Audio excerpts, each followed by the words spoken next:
Underdog Fantasy is the fastest growing fantasy app and easiest place to play fantasy sports. Just jump on UnderdogFantasy.com or download the app, draft your team, and that's it. And if drafts aren't your thing, they also have a pick'em game where you can win 20 times your money in a single night. Use promo code RADIO, and Underdog will double your first deposit when you sign up with up to $100 in bonus cash. Deposit $100, get $100 free. That's promo code RADIO. Terms and conditions apply. Envision a world with zero crashes, zero traffic congestion, and zero emissions. We call it the all-electric future, and Chevrolet is on the path to get there. Plug in and get ready to charge ahead with us as we continue our journey in the all-electric Bolt EUV, pairing bold design with brilliant technology to offer a driving experience that is simply electric. Learn more at Chevrolet.com/Bolt EUV. The following is brought to you by the Social Suplex Podcast Network. What's up, everybody? This is Young Lion King Carl Fredericks, and you're listening to Keepin' It Strong Style. Yo, this is Rich Latta from One Nation Radio. This is brought to you by the Social Suplex Podcast Network. We present to you the Ace of Podcasts, Keepin' It Strong Style. Let's go. It's the Ace of Podcasts, Keepin' It Strong Style. Covering New Japan, they ready to hold it down. Jeremy Donovan and the young boy Josh. Come and hit a job out and bury all the frauds. From the Tokyo Dome over to the G1. Social Suplex is the network where we can get it done. I'ma chill and let them have it, cause this is just an intro. Keeping the strong style, 6 stars from the get-go, boy. Yeah, from Tampa Bay to the Tokyo Dome, this is Keeping It Strong Style with your hosts, Jeremy Donovan and the young boy Joshua Smith. And thank you for listening. Welcome to Keeping It Strong Style, the Ace of Podcasts on the Social Suplex Podcast Network. Jeremy Donovan here with the young boy Josh Smith. On today's show, we'll discuss best of the Super Junior 29, nights 8 through 12, and cover all latest news in the world of New Japan Pro Wrestling. You can support our show by subscribing and following the Social Suplex Podcast Network or Keeping It Strong Style on the podcast app of your choice and leaving a rating and review. You can also get all the podcasts over at socialsuplex.com. Check out our Pro Wrestling Tees store, prowrestlingtees.com/socialsuplex. That's where you can get your official Keeping It Strong Style t-shirt. If you enjoy this podcast, please consider making a one-time or monthly donation by visiting socialsuplex.com/donate and clicking the donate button under the Keeping It Strong Style logo. This week's episode is brought to you by the NJPW EXT, the only browser extension for NJPWworld.com with features like dark mode, improved translations and layouts, custom and share playlists, synchronized viewing parties, and much, much more. It takes NJPW World to the next level. You can visit njpwext.us today for details. Young boy, there was a weekend full of professional wrestling, Super Juniors, Double or Nothing. There was rampages, there were special darks. I'm sure there was some Stardom stuff and everything going down in the wrestling world, man. So much to keep up with. Yeah, but you know what I always say? If you're not Shinihan, you can fuck off. That's what I always say, okay? You know, women's wrestling, psh, American wrestling, psh, I don't give a fuck about Big Bicep Tony, you know? I don't care. I just want to see these, you know, these hard hits and these flying, you know, juniors. AEW doesn't have juniors, bro. How am I supposed to get into them? They don't got juniors. They got Ray Phoenix. Yeah, in the open weight division. Listen, the only brand of New Japan that I watch that has an open weight brand is New Japan Strong. Okay, that's it. I'm not gonna sit here and fool around and, you know, play make believe. Juniors are juniors, heavyweights are heavyweights. Women should be wrestling on the show. You know, let's get it straight. I'm surprised they've been doing an open door. You know, man, it'd be weird. It's starting off hot today, man.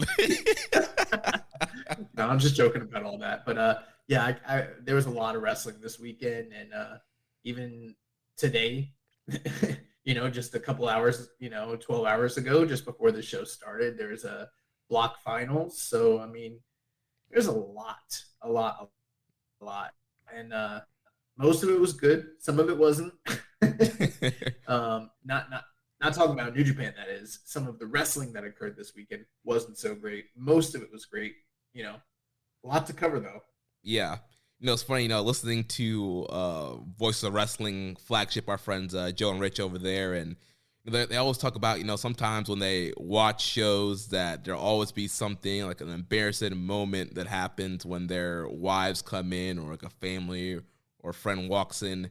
Have you ever had one of these moments where you're watching wrestling and somebody comes in, non-wrestling fan, and it's like the most cringe thing at that time happening on the screen? Yes, and there's two that come to mind, and they both involve the New Day.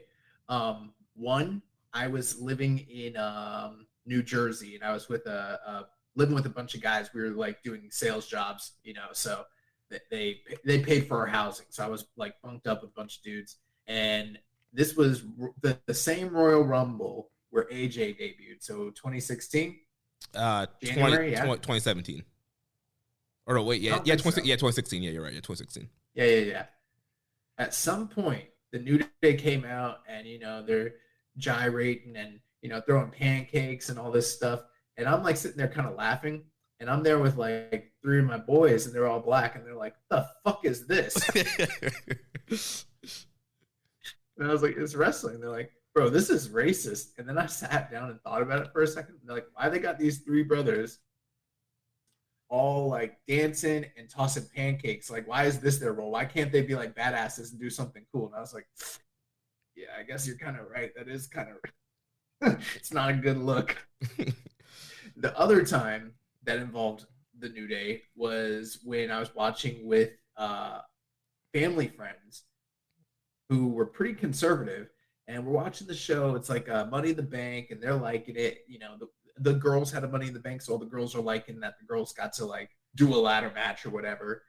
Then the New Day came out, and Big E's like, WWE, and he's like doing the gyrate, and the family's like, "This is getting turned off right now."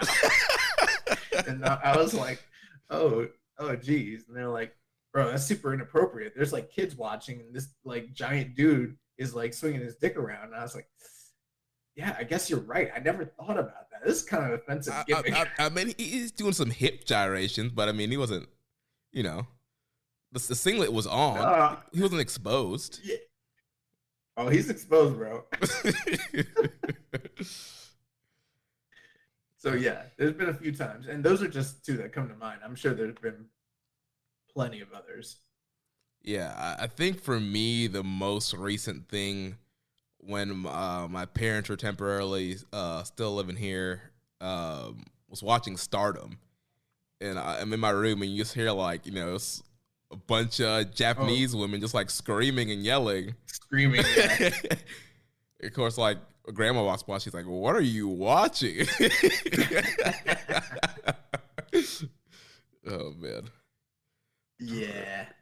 I had a conversation with a girlfriend one time. She was like, "Well, maybe I should watch I like Japanese wrestling. Maybe I should watch Japanese women's wrestling, right?" And I was like, "Oh yeah, sure." But then like she saw Maki Ito, and she's like, "This is kind of fucked up. It's like a grown woman dressed like a little girl and like rolling around and crying like a baby. This is kind of fucked up." And I was like, "It's not all like that. That's just one.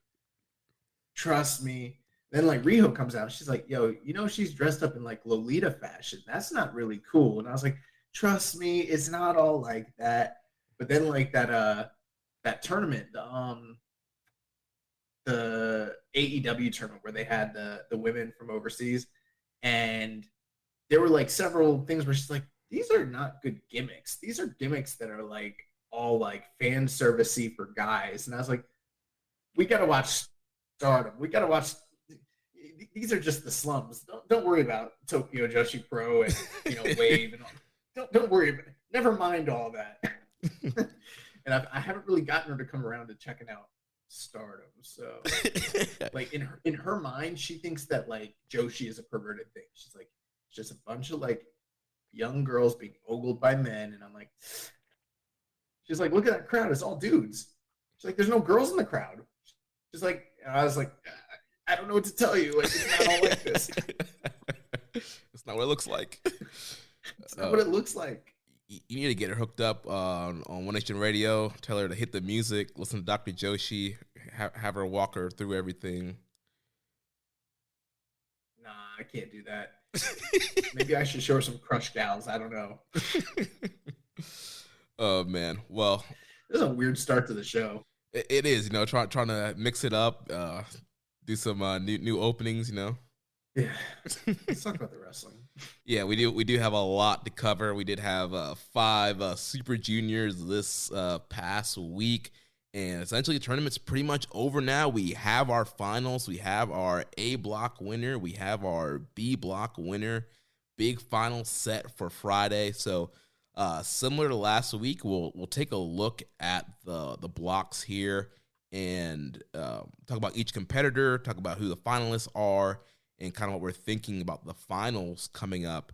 Now, do you think we should start from the bottom of the blocks and work our way up this time, or should we stick with starting with the top? Why don't we start from the bottom and work our way to the top like it's Mortal Kombat, you know? All right, yeah. Let's like Show will be like Sonya Blade. You know? Basically that. All right, let's do that. So we'll start off with the A block at the bottom of the block with 6 points. The only guy with 6 points, one half of the IWGP Junior Tag Team Champions, the Funky Weapon, Ryusuke Taguchi, 6 points, 3 wins, 6 losses. Night 8, he lost to Show. On night 9, he lost to Alex Zane. On night 10, he defeated Yo. On night 11, he defeated Ace Austin.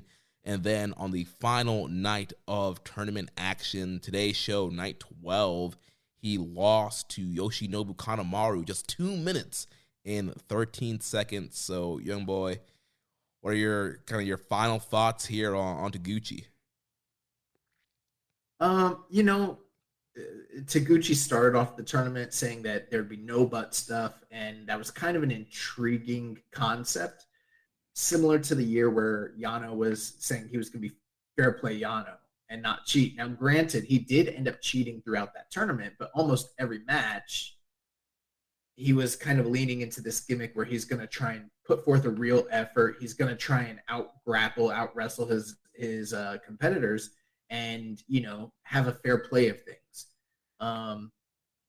The whole no butt stuff with Taguchi went out the window as soon as the tournament started, and it never let up. I mean, that was basically the overarching story of his entire run was, when is he going to pull his pants down and put his butt in somebody's face? Which, like, I mean, that was cool for, you know, Rikishi in 2000 or like 1999, but, you know, that's 23 years ago. And I don't know, you know, Taguchi's, you know, he's a comedy guy. He's older. I think the point total is probably appropriate, especially considering how stacked the field was. But we didn't really get a single classic or notable performance from Taguchi. There was no appearance of Big Match Taguchi, as they like to call him.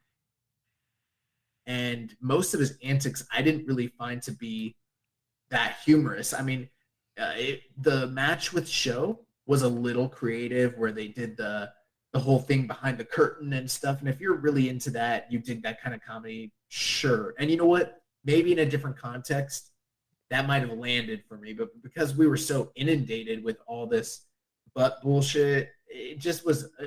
If we weren't covering this tournament, I would have skipped most of his matches. Yeah, Taguchi, well, it was pretty rough watching a lot of his matches in this tournament. Like you mentioned, it was all around the butt stuff, which if you're a longtime New Japan fan, you're probably thinking, well, that's usually what Taguchi's matches are revolve around, but it was like even more this time. And every match, his pants is coming down. You're seeing his underwear. There were some matches where he was wearing thongs, and then also going for the spot where, you know, he's doing the cradle pin and his butt's in the guy's face. And like you mentioned, the whole Show thing where he was essentially teabagging Show behind the curtain. And yeah, to me, it just wasn't funny. You know, you had the Clark Connors match where they kind of had like Clark discovered that his, butt was as strong as Taguchi's. And Yeah, it just wasn't funny. To people who love comedy wrestling, who love Taguchi, they probably had a field day with this kind of stuff. But for me, it just didn't land for me. Yeah, and I mean, that whole point you made about Ace Austin, talk about character development, long-term storytelling, strongest ass. But with Taguchi, like you mentioned, he's the comedy guy, and there is a spot in this tournament for someone like that. And I'm not begrudging them saying like, "Oh, get this bullshit off my screen," because I don't like comedy. Because Yano is usually somewhat inoffensive in the G1. It's just, it was the same thing every night. And it was just so much of it that it was like, too much of a good thing is very often too much. And that's kind of, I'm not saying this was a good thing, but like, even if you liked this kind of shtick, which I think we did 3 years ago when it first started, it's just kind of continued and continued and continued, and now we're here, and it's just too much. Like, find a new avenue or a new angle, some way to be funny and creative. Like, you can be the night off guy, that's fine if that's where you're at in this stage of your career. But I mean, Kanemaru was able to be the night off guy and like ruled in this tournament. And usually like Tiger Mask is in this tournament, he's the night off guy, and he is awesome. So it's whatever. One last thing on Taguchi. He needs to go spend some money and buy some fucking new gear. Have you noticed that all his gear has holes on it? Yeah. And like, I keep wanting to bring it up, but he's so like such a subject. I keep forgetting. Even like the stitching of like the funky weapon on the back of his like tights, a couple of them, they're just like dangling and ripping off, and like he's literally got holes in his gear. I'm like, bro, go fucking. You work for New Japan, bro. Like, you can't afford to buy gear. Like, kids and also his gear's a little tight. Like, got a little tummy hanging over. It's just like, kids in wrestling school can afford to go get some like starter gear. Like, you got money, dude. Go buy gear, man. I don't know. Or maybe he's not getting paid as much as we think he is. Maybe, Obari's holding back on Taguchi, and Taguchi needs to pull MJF and, fight for a new contract.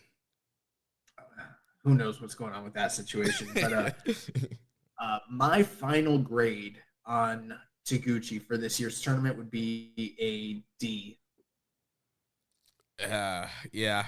D minus. I can go F if I wanted to. You could. Yeah, I mean, I'll go D. I'm gonna go D. Solid D. Yeah, I've seen enough of Taguchi's bare cheeks for the rest of my life. Let's move on to the next guy here. Like you mentioned, Yoshinobu Kanemaru. Like you mentioned, he was a night off guy, but some pretty entertaining stuff here. The last stretch here, so he ended with 8 points, 4 wins and 5 losses. So on night 8, Kanemaru defeated Taiji Ishimori 2 minutes and 7 seconds. On night 9, he lost to Clark Connors 4 minutes and 50 seconds. On night 10, he lost to Francisco Akira 10 minutes 32 seconds. On night 11, he defeated Sho 2 minutes and 44 seconds. And then, like we mentioned, on night 12, he defeated Taguchi 2 minutes and 13 seconds. So Kanemaru coming out here, the heel master, getting his high-speed action on and ending a lot of these matches in 2 minutes, 3 minutes.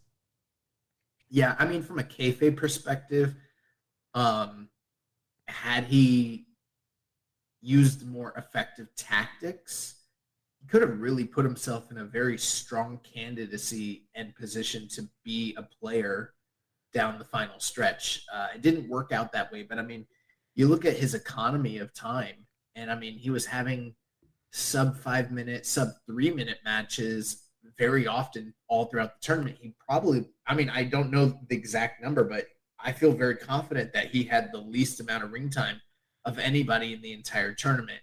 And, a lot of that was due to the underhanded tactics he used, but, it wasn't the same thing every single night, the way that it was with like Taguchi.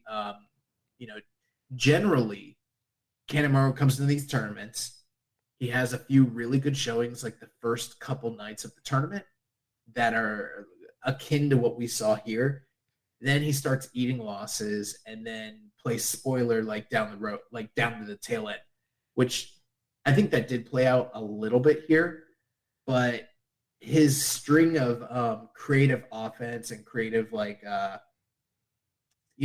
to win, that just kind of continued all throughout the matches. And he there's that saying, live by the sword, die by the sword. Like, he was trying to end people as quickly as possible. And sometimes it backfired and he lost quickly himself.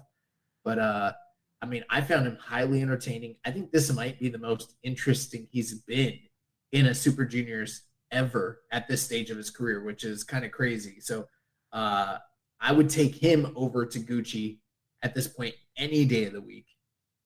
Yeah, I totally agree with you. I was super invested in Kanemaru's matches just because of this pace he was keeping up. And like, all right, you literally at this point, you're like, oh man, like, is he going to pull the upset? Like, what's going to happen here? Because he mentioned he's going in there, he's doing all these different types of cradle attacks, he's doing these quick pins. It's like, he had the game plan. He's like, you know what, I don't need to go out there and wrestle, 25-minute classic. I'm just trying to get the dub, trying to get a quick win, and he would do that, and it was just super entertaining, these high-paced matchups, and it kind of kept you at the edge of your seat because you never knew when the fall was going to come. And you look at the Ishimori match that he had, their long history of Ishimori. I think he only beat Kanemaru once, and Kanemaru has pretty much beat him, I think, something like 14, 15 times, and has had Ishimori's number, and Ishimori has been very frustrated and really wanted to win that match, and Kanemaru got him out of there real quick. And then also the show match was very fun because I did not want to see Show, get more points and be alive going into the final night. And so I popped huge when Kanemaru was able to wrap him up and put him away with a quick pin. Yeah, like you mentioned, 4 wins and 5 losses, but look at the guys he beat. Hiromu Takahashi, Sho, Ishimori. Those are some of the biggest names in the tournament. He took them out swiftly. He kind of made Bullet Club his bitch this year. He sure did. And big win over the current champ, Ishimori. So if he wants, he can be in line for a title match down the line. Also, like we mentioned the last night, pinning Taguchi, who's one half of the junior tag team champ. So him and Despi or him and Doki could get a junior tag team title match going down the line. So Kanemaru doing very well, even though it's the 4-5 record. Very well pinned a lot of very important people and had a lot of very entertaining matches. Yeah, and there's something with that Ishimori thing where, like, I kind of wish that they never would have given Ishimori that win during the New Japan Cup a couple years back, because the story had been that every time they've ever wrestled, going back to Noah, but continued into New Japan, he always beats Ishimori.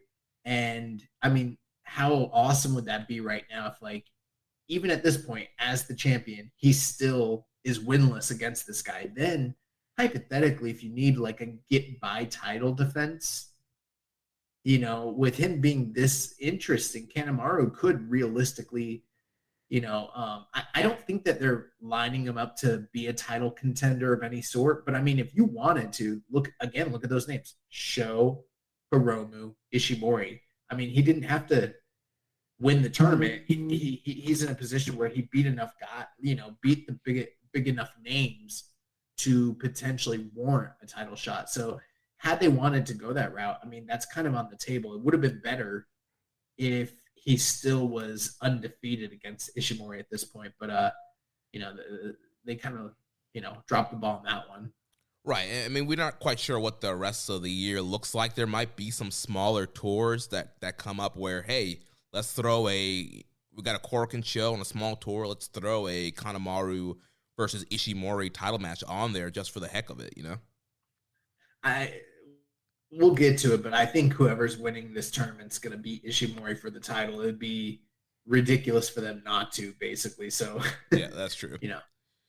So let's take a look at the next guy here. Also with wait, we're not going to give him a rating? Oh yeah. What's your grade for Kanemaru? For Kanemaru, I'm going to go B-. I think that's fair. I'll ride with you there. Yeah, solid B- for Mr. Yoshinobu Kanemaru. Yeah, and I'm grading on the Kanemaru, curve. So it's not, different guys will get different considerations. Yeah. So now let's talk about one of my favorite guys in the tournament in this A block here, Francisco Akira, coming in with 8 points also, 4 wins and 5 losses. On night 8, he lost to Clark Connors. On night 9, he defeated Yo. Night 10, he defeated Kanemaru. Night 11, he lost to Taichi Ishimori.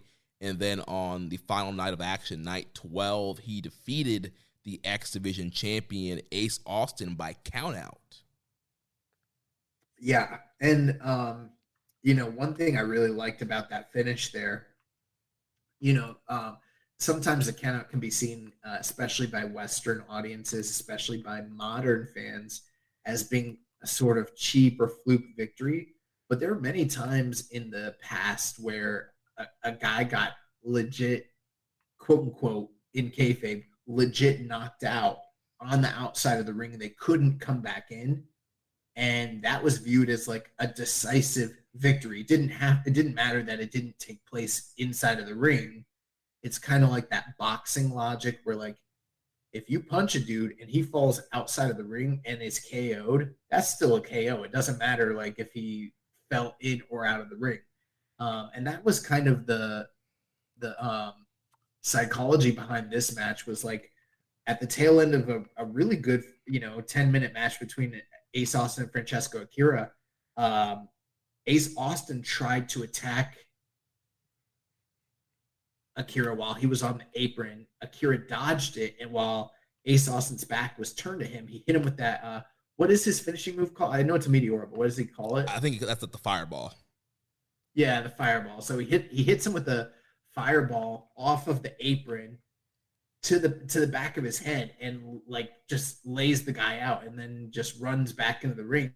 And at that point, they were like at 18 or 19, and then he's counted out. But then they also like basically they don't totally stretcher job him, but they have all the young boys like reviving him and carrying him out of there, and he was like very much like out. You know what I mean? Yeah. And so for me, like that was like, man, I mean, I think that's designed to make you wonder, like, what if he hit him with that inside the ring? He probably would have got the 1, 2, 3. I mean, that's pretty cool. Yeah, I thought it was a very creative finish, and again, gives Akira a strong win over a champion here. In post-match, he did grab the X Division title, and it seems like he wants a shot at the X Division championship. We did hear the rumors that there might be a title match at Dominion. I also know that there's a Ultimate X match coming up, I believe, in Impact, where there's, I believe, a couple open spots, so maybe Akira could come to America and be in that Ultimate X match to get his X Division title shot. We'll see how that plays out, but pretty nice win there for Akira. And this is a guy I've really enjoyed all throughout this tournament. The guy's just so fast, so intense, and as a funny comparison, just kind of reminds me of like Scrappy Doo, like this little guy that's just talking all this crap, not afraid to face whoever, and is just always talking crap and just always fighting. And going forward, so, the whole match, he's just like either yelling in Italian or yelling English, and like the perfect name, he's a Fireball. He's this little like Spitfire guy that's just bouncing all over the place, and his Asai moonsaults every night were so beautiful. Great dives, great intensity, great strikes. Like, I'm really digging Akira. Yeah, I don't know if this was intentional or what the deal was, but like, it seemed like people were targeting his chest because he's so fair-skinned, and like his reaction to chops is just like that he gets these huge like welts, and they like sometimes bleed, and it seemed like people were going out of their way to like really lay into him, and not like in a mean way, but like, welcome to the big time, kid, here you go. Hold this. Hold this, almost like a rib or something. But I thought Francesco Akira was very impressive during this tournament. You mentioned that he reminds you of Scrappy Doo. For me, he kind of reminds me a little bit of Robbie Eagles when he first came into the company in a certain sense. Robbie Eagles was sort of like this guy that was brought into Bullet Club and maybe didn't quite fit that, brand necessarily, but that's where he got his start. And, there was kind of a built-in story for his eventual defection. I think that there might be some similarities there with him and the United Empire. I don't know that he necessarily fits the brand of that group. But if he ever did want to defect for whatever reason, I mean, it's kind of Taylor built in right there. As far as his performances, he was really impressive. If I'm, management and I'm looking at this guy, I see, future junior like stalwart written all over him. So, he didn't at all come across as a guy that was out of place or couldn't handle the pressure of like a main event or wrestling certain styles. Like he just kind of was very competent and very fiery, and got a lot of support behind him. Last thing with him, we sort of anticipated, and I'll point out where we were wrong. I think we thought that he was coming in to sort of be like the established new dangerous face of the United Empire. I think maybe I sort of imagined him coming in for the first tournament the same way Ishimori did a few years ago when he first debuted, and being a guy that was really strong going down the tail end of the tournament. We were even calling a few weeks ago. We're like, oh, he's going to get on a roll and he's going to start winning all these matches, and that's going to be his story. Well, we were wrong. He went 4-5. And I think that this might be even an indicator that as of right now, he's probably the pin eater, quote unquote, between himself and say TJP, who, is kind of a dojo system guy. You know what I mean? Right. And is pretty committed to them. So he definitely has room to grow and breathe and build within this company. And I think he had a really great showing. I don't know that the Hiromu match is probably the best match he had in the tournament. I don't know that there was like a real standout performance, but he never had a bad performance. He was on every night of the tournament. Yeah, from this past week, I think the Ishimori match was probably his best match from between night 8 and 12. That was a really fun match. I was kind of pulling for him for that match because I wanted to see him get a title shot, but I'll see for the points to work. Ishimori had to get the win there, and I definitely agree with you on that assessment that you made about him potentially not really fitting in the United Empire. Like we mentioned last week, he's been wrestling as a kind of almost like an underdog, very fiery, and he's gotten the crowd over with his Kira claps. Yeah. So he's gotten over very quickly. The crowd loves clapping for him. And so he's this kind of fiery underdog face, which really doesn't kind of fit that United Empire's kind of mold, these kind of cocky, arrogant heels. So it's going to be interesting to see how that story kind of plays out moving forward. But yeah, I loved Akira in this tournament. What's your grade for him? For Akira, I would go B-. Okay. I think I'm going to go B+. Gotcha. I think that there's still like a higher gear he could have kicked it into, and maybe part of that is just the way they positioned him. Like I said, I thought he was really great. I'm not sure I'm quite as high on him right now as you are, but I see the potential down the line. I think he really can be like, a guy that is, I don't know what the word is, like a franchise player. You know what I mean? Yeah. He's going to be a guy that we're going to be talking about every Super Junior. He's going to be a guy we're going to see in great junior title matchups. I think him and TJP are going to be a great tag team, and we'll have a lot of fun with those guys challenging for junior tag titles. He's going to be a fun new addition to this roster. I'll kick it up to a B. It's fine. All right, let's talk about the next guy here. Also at 8 points with 4 wins and 5 losses, the Wild Rhino, Clark Connors from the LA Dojo. On night 8, he defeated Francisco Akira. On night 9, he defeated Yoshinobu Kanemaru. On night 10, he lost to Taiji Ishimori. Night 11, he lost to Hiromu Takahashi. And then on night 12, he defeated the Sauce, Alex Zane. Yeah, so I mean, some of the early fears as to the booking of Clark Connors about him being treated like, a lion, some of that's been really relieved at this point. They made sure to keep him in the same kind of point totals with other guys that they clearly have, bigger plans for like Francesco Akira, for instance, so 4-5 is not bad, especially for a first time tournament. He was on quite a losing streak early on, but they made sure to kind of give him meaningful wins going down the back end of the tournament. Now, I don't know, for me, that Clark Connors really had a standout match. That's not totally his fault. He was mostly in, first half of the night type of matches. And one thing I didn't take into consideration is as they moved to the format where everybody was in block matches on the same night, that resulted in a lot of those, first like 6 matches of the night being like 10 minutes in length or less. And he was always in those slots for the most part. So he just had less ring time than other guys. He was lower priority on the card. He had no main event opportunities. And I think he still delivered really well with all the opportunities that were given him. He just didn't have like a real breakout moment, aside from the fact that he picked up some solid wins.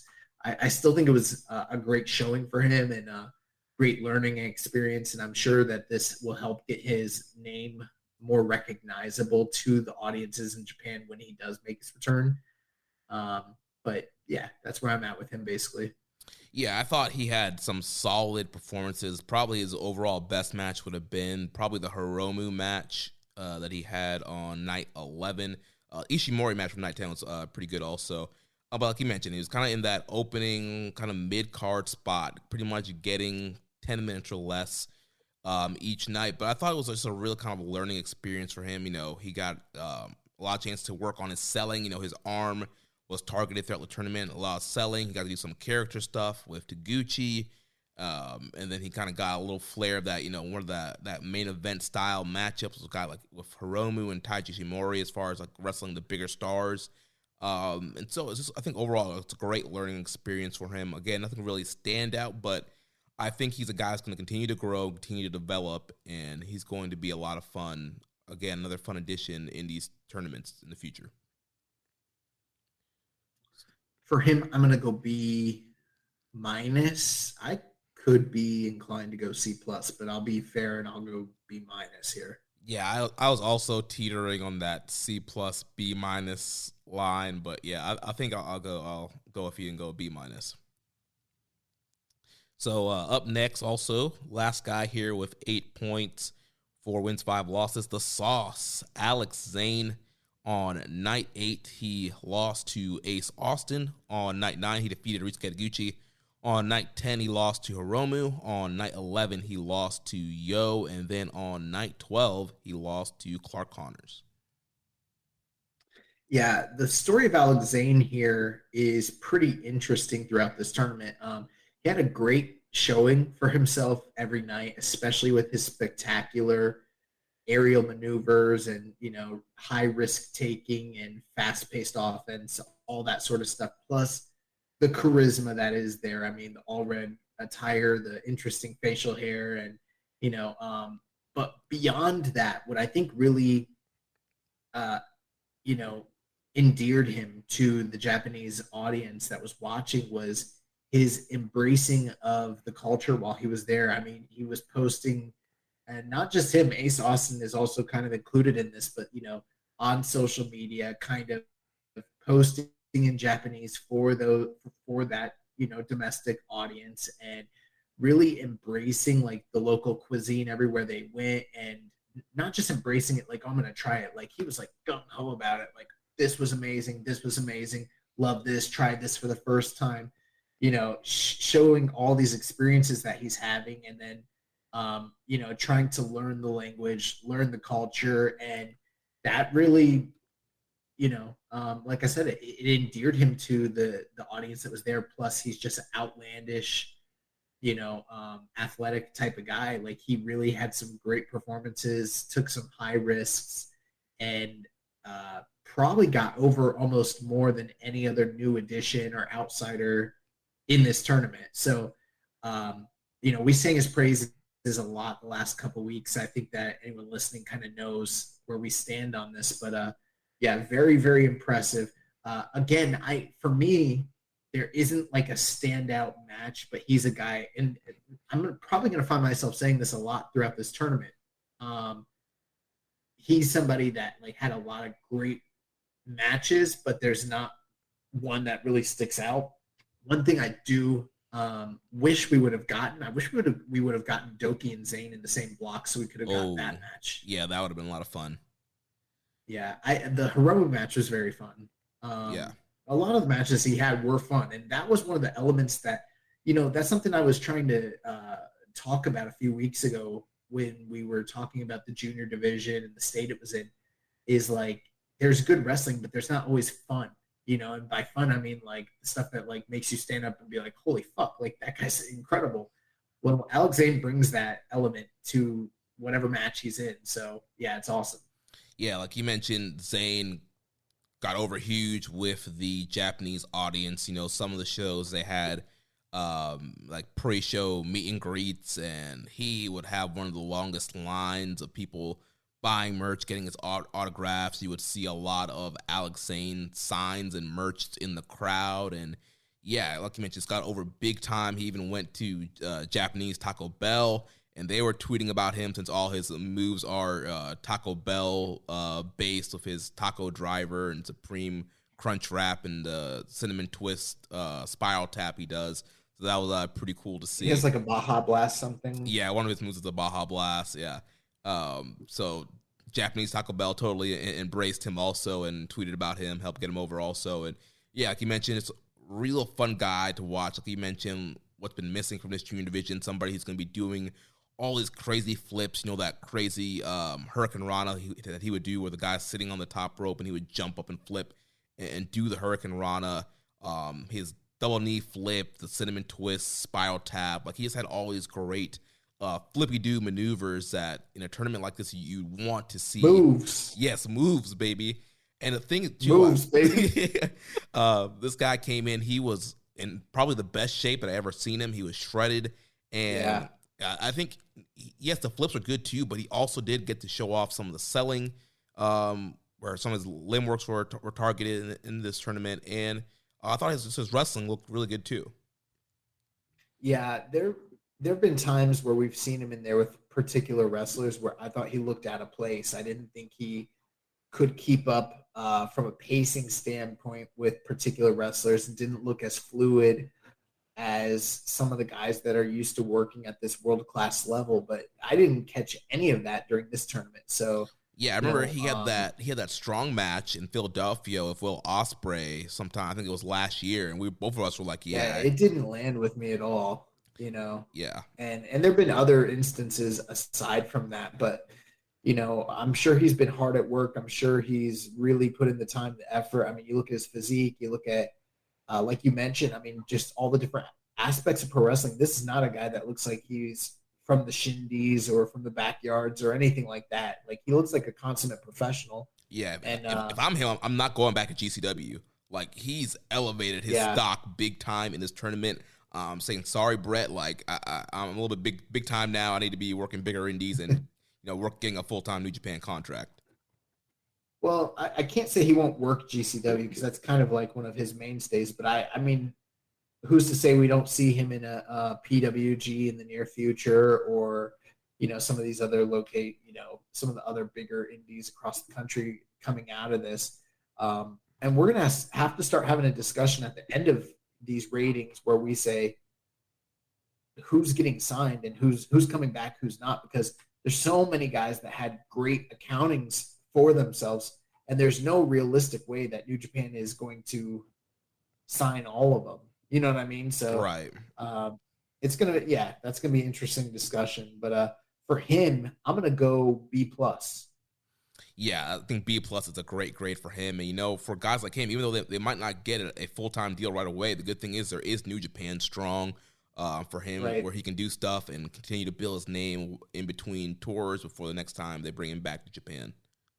And, you know, I'm not advocating for this in particular, but who's to say that, like, AEW doesn't snatch him up or something like that? We've already, he already went to WWE, had his quote-unquote excursion there. But, you know, he's a guy that really is pretty entertaining and captivating. So I could see that being a possibility as well.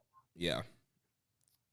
So moving on, we actually have one more guy here that had 8 points. Yo, on night 8, he defeated Hiromu.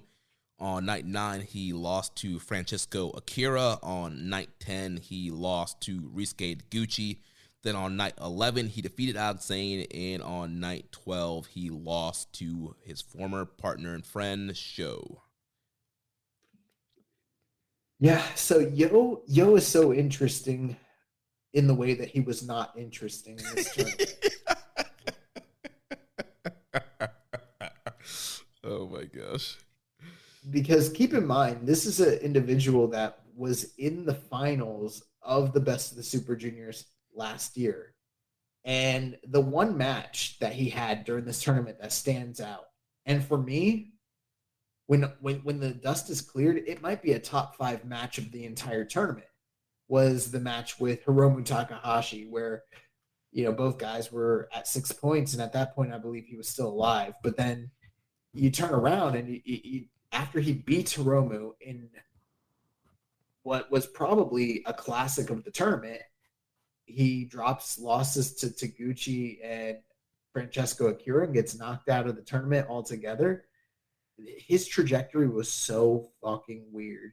And I mean, they really did get us. One of the things that we were predicting pretty heavily, even going into last week's episode, granted, we still had like 5 nights to go, so there's no way we could have known exactly what was going to happen. But you see Sho, you see Yo, you look at their history in these tournaments, especially last year, you think that they're going to be like players moving into the final night, and they're literally both knocked out nights before, and they're wrestling for, I guess, pride, points, prestige. I don't know. And that match was bizarre and not good, just like all the other matches that they've ever had. And he was just a guy that looked like, I mean, I know the story is he doesn't want to be there, quote unquote, but he really looked like a guy that didn't want to be there. And maybe that is a story. Maybe very soon there will be some, you know, something, whatever it is, and they're going to pay it off to where it's like, oh, the reason he's in this funk and blah, blah, blah. But for me, right now, having watched this and tracking it all the way back to his initial return from injury, it's just a big failure, top to bottom, miss after miss after miss, except for like 2 Hiromu matches. It's just like miss, Hiromu, miss, another Hiromu match, some more misses, and there's Yo. Like the whole thing where we joked and said like Yo's a hoe, he kind of is a hoe. Like he went from the top of the block last year to being on the same level as, and no offense to these guys, but they're not guys that have been to the finals of a Best of the Super Juniors. Alex Zane, Clark Connors, Francesco Akira, Kanemaru, and he barely did better than Taguchi, who knocked him out of the tournament. It's bizarre. Yeah, this was really weird booking. I don't know if you want to blame Gato, Kikuchi, or Dick Togo, but his whole booking, like you mentioned, since he's come back from the injury, has been all kinds of jacked up. And this whole, you know, character, quote unquote, that he's presenting of, I'm purposely not interesting. I know I'm not interesting. I don't want to be interesting. Well, that doesn't work for me. He comes out here, I keep saying, the bland expressions, the plain white gear that doesn't look great. And, you know, a lot of people love the Hiromu match. I was not a huge fan of this Hiromu match. And I get, like, he turned up the intensity. He worked on the legs and got the big, figure 4 or whatever submission on Hiromu. And he was trying to be more aggressive. But at that point in the tournament, like, I just did not care. I did not invest in him. Like, I don't know. I just didn't take him seriously at all. So he had this kind of big, monumental main event win over Hiromu. But to me, I was just kind of like, meh. I just wasn't invested. I didn't really care. And then, like you mentioned, then he goes and loses to Akira, goes and loses to Gucci. Then he's out of the tournament. And then he's still trying to have like a serious match with like Alex Zane the next night. And I'm like, bro, I don't care. Like you mentioned, you were a finalist last year, bro. A finalist. You should have been coming in as one of the favorites to win this thing this year. You should have been having some of the best matchups. You should have been one of the most entertaining guys, but we didn't get that. And yeah, some of that goes on the booking, but some of that goes on Yo as well. Like, you can present yourself better. You can wrestle better. Like, I don't know. This is... Yeah, that's when you were talking about, like, some of it's on the booking. I was going to say some of it's on his wrestling. Yeah. One word, Sonata. This is Sonata reincarnated. But it's worse, though. It is worse. Like, I mean, Sonata will go out there. He's getting a title match. He'll go out there and give you a 4, give you a 4.25. No, what I mean is, like, he's in the block final one year, and then the next year he's just a non-entity in the tournament. That's what happened here. Yeah, man, I don't know. I really, really, really don't know. I will say about that match with Hiromu, I liked this match with Hiromu better than the praised and loved Super Junior final that they had at the end of last year. I don't know. I felt like this was more crisp, landed for me. It was shorter and more intense. One thing in kayfabe, though, you have to kind of take into consideration, yeah, he beat Hiromu, but Hiromu was dealing with a quote-unquote leg injury at that point in the stretch of the tournament. So Hiromu kind of had an out for why, like, even with one wheel broken, he still went to the limit with Yo, and Yo had to pull out everything to beat him, and then was summarily dismissed from the tournament very shortly after that. Yeah. So I don't know, man. I have no investment for this guy whatsoever. Yeah, me either. I had a couple questions here from Rambo and Slam Pig. Says, what is Yo doing? I get that there's a story about him needing to take it to the next level, but his matches just seem listless and boring more than ever. I'm sure that, like, super fan and, you know, friend of the show Karen might be able to give us some insight. I am a member of Team New Japan USA, so I bet I could go read his, like, blogs or his, like, wrestler diaries and get some more insight, but I don't care to. So I'm just going to take him at his word, and by his word, I mean, you know, what he produces in between, you know, the ropes, which is, you know, not much. And you know what's funny is, like, he is a good wrestler. It's not like he's incompetent. He's having competent wrestling matches. He's just not interesting. There's no reason for me to invest or to care. I think he has no fire. Yeah, I think that's a frustrating thing. It's like, he is a good wrestler, and, like, we've invested so much time when he was coming up through the dojo and being a part of Roppongi 3K, and, you know, when is the show and Yo split going to happen? What are they going to do with these guys? And, like, we invested so much time in their story and their development and their build, and, like, now they're finally getting their singles chances, and it's just a big flop from both of them. You want my opinion? New Japan did a good job this year booking him this way. That's what I think. Because this is where he deserves to be. Okay. Listen, I haven't given up on Sho yet. Sho still might turn out to be a Naito, but Yo, he's a Yujiro. Okay. Yeah. Okay. Oh, man. I know you don't want to hear it. I know a lot of people don't want to hear it, but that's just where it is. I never liked Yo. I was never a Yo guy. Like, do I think that, like, it does suck because we invested time and energy in the company, put all this time, energy, and effort. He should be carrying the division, yes, but that's just not the reality. And, you know, we can't control things that are outside of our control. And whether this guy shows up and turns out and has fire and cares and produces, that's not on me. That's all on him. My job is just to tell you whether he was good or not. He was not good. Yeah. I give him a D. Yeah, I would go D minus. Yeah, this guy was just abysmal. Rambones also asked, with about 2/3 of a year to see it play out, what do you think of the dissolution of Roppongi 3K?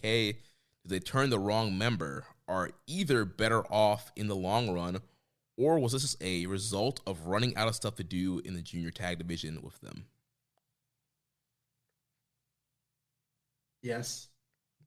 I don't know. I mean, I do think they turned the wrong person. I think Sho should have been the babyface. We saw the formula that it was working great with him having these, never style matchups and being that kind of fiery babyface. And then Yo could have been this uninteresting heel, and it probably would have worked out better. But I think they turned them both the wrong ways.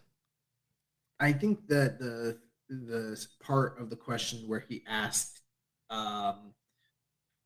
did they run out of things to do in the junior division, is kind of interesting, because they might be a victim of that. I mean, you take a look at it, and there were so many years where they were not able to really progress in a super juniors to that next level. I mean, granted, Sho took his shot and produced some really great matches, but I mean, you look at Yo and his listless performances in a lot of those super juniors when they were part of Roppongi 3K, and then the remainder of the year, they were kind of handicapped because they were seen as the junior tag guys. And the only other team that was kind of under that same kind of handicap was the Young Bucks, but they didn't put themselves very often in a position to even pursue singles in New Japan whatsoever. So it didn't matter for them. But for these two guys that they knew eventually they were going to split, it did kind of hamper them because, I mean, how many years were they together? 3 or 4? That's 3 to 4 years where they didn't really step out of the confines of their tag team too much and take steps forward as far as challenging for titles and everything like that. I mean, the only one who really did was Sho. I mean, I think the writing was always on the wall here as to which guy would be the breakout guy. And they've even fucked that up. Yeah. I don't know, man. Yeah, it's rough. But and I almost feel am I being too harsh giving him a D? But it's aside from the one match, I just didn't. Dude, he's lucky he's not getting an F. I guess so, yeah. Yeah, I mean, this guy was just literally one of the most uninteresting. My interest level was almost about the same as Taguchi. Seeing Yo out there. I'm absolutely there. I have no use for either of them at this point coming out of this tournament. Again, give me Tiger Mask. I'll take Tiger Mask over Yo in a heartbeat in this thing. Yeah. So moving on to the next guy here, coming in at 10 points, the X Division champion, Ace Austin, and with 5 wins and 4 losses on night 8, he defeated his Zest friend, Alex Zane. On night 9, he defeated the IWGP Junior Champion, Taiji Ishimori. On night 10, he lost his show. On night 11, he lost to Taguchi. And then on night 12, like we mentioned, he lost to Francisco Akira by count out.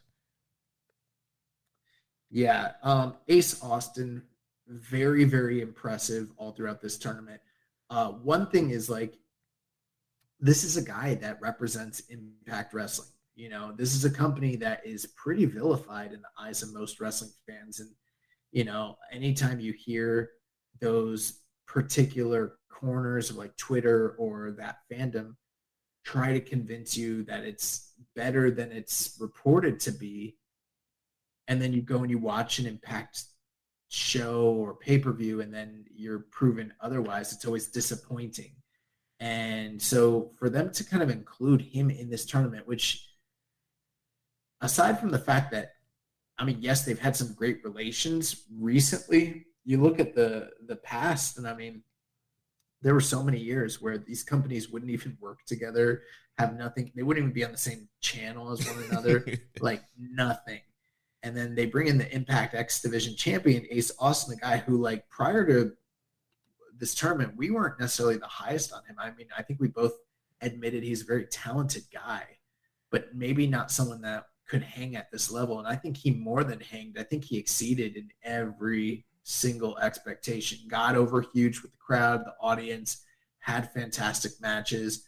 For my money, as a complete performer, I'm not saying he has the highest aptitude, but if I were comparing him amongst the other guys in this block that were outsiders, I think he had the best showing. possibly. Someone who, like, it is very precarious because he is an Impact guy, and I'm like, man, I don't know. I don't think that New Japan can quote unquote sign him necessarily, but I think he's kicked down the door wide open to him returning to Japan for sure, even if it is as a representative of Impact. And just, yeah, really, really, really impressive. I think he fit in like a glove. Yeah, he's a guy.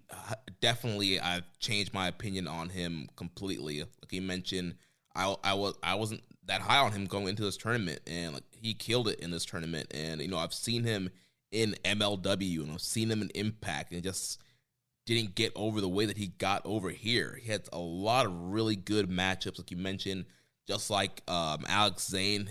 Both of them, they were the Zest friends and touring Japan all over together, and again, both of them embracing the culture, and he got over. You saw tons of Ace Austin merch. There were people wearing his glasses, his T-shirts, their towels. People had the cards. Like, people were fully bought into his gimmick. They loved the card, the paper cut card spot. They got some ooh and ahs where he would do his little like gambit stick thing in his entrance. Like, just got over huge with his character, and then the wrestling got over as well. Just having these really good matchups with some of the top guys. This past week, the Ishimori match was really good, and he set himself up for a future junior title shot here by beating the junior champion. And the match with Alex Zane, like we mentioned, the Zest friends, these guys became really good friends on this tour, but they had a clash on night 8, and that they had a really fun matchup together. And so, again, it's a very dynamic wrestler. The Fosbury flop, his Sword of Glory over the top was great every night. He had a lot of great moves. I don't think I'm the biggest fan of his finisher, the fold, that kind of jumping neck breaker thing that he did. But besides that, everything else was awesome.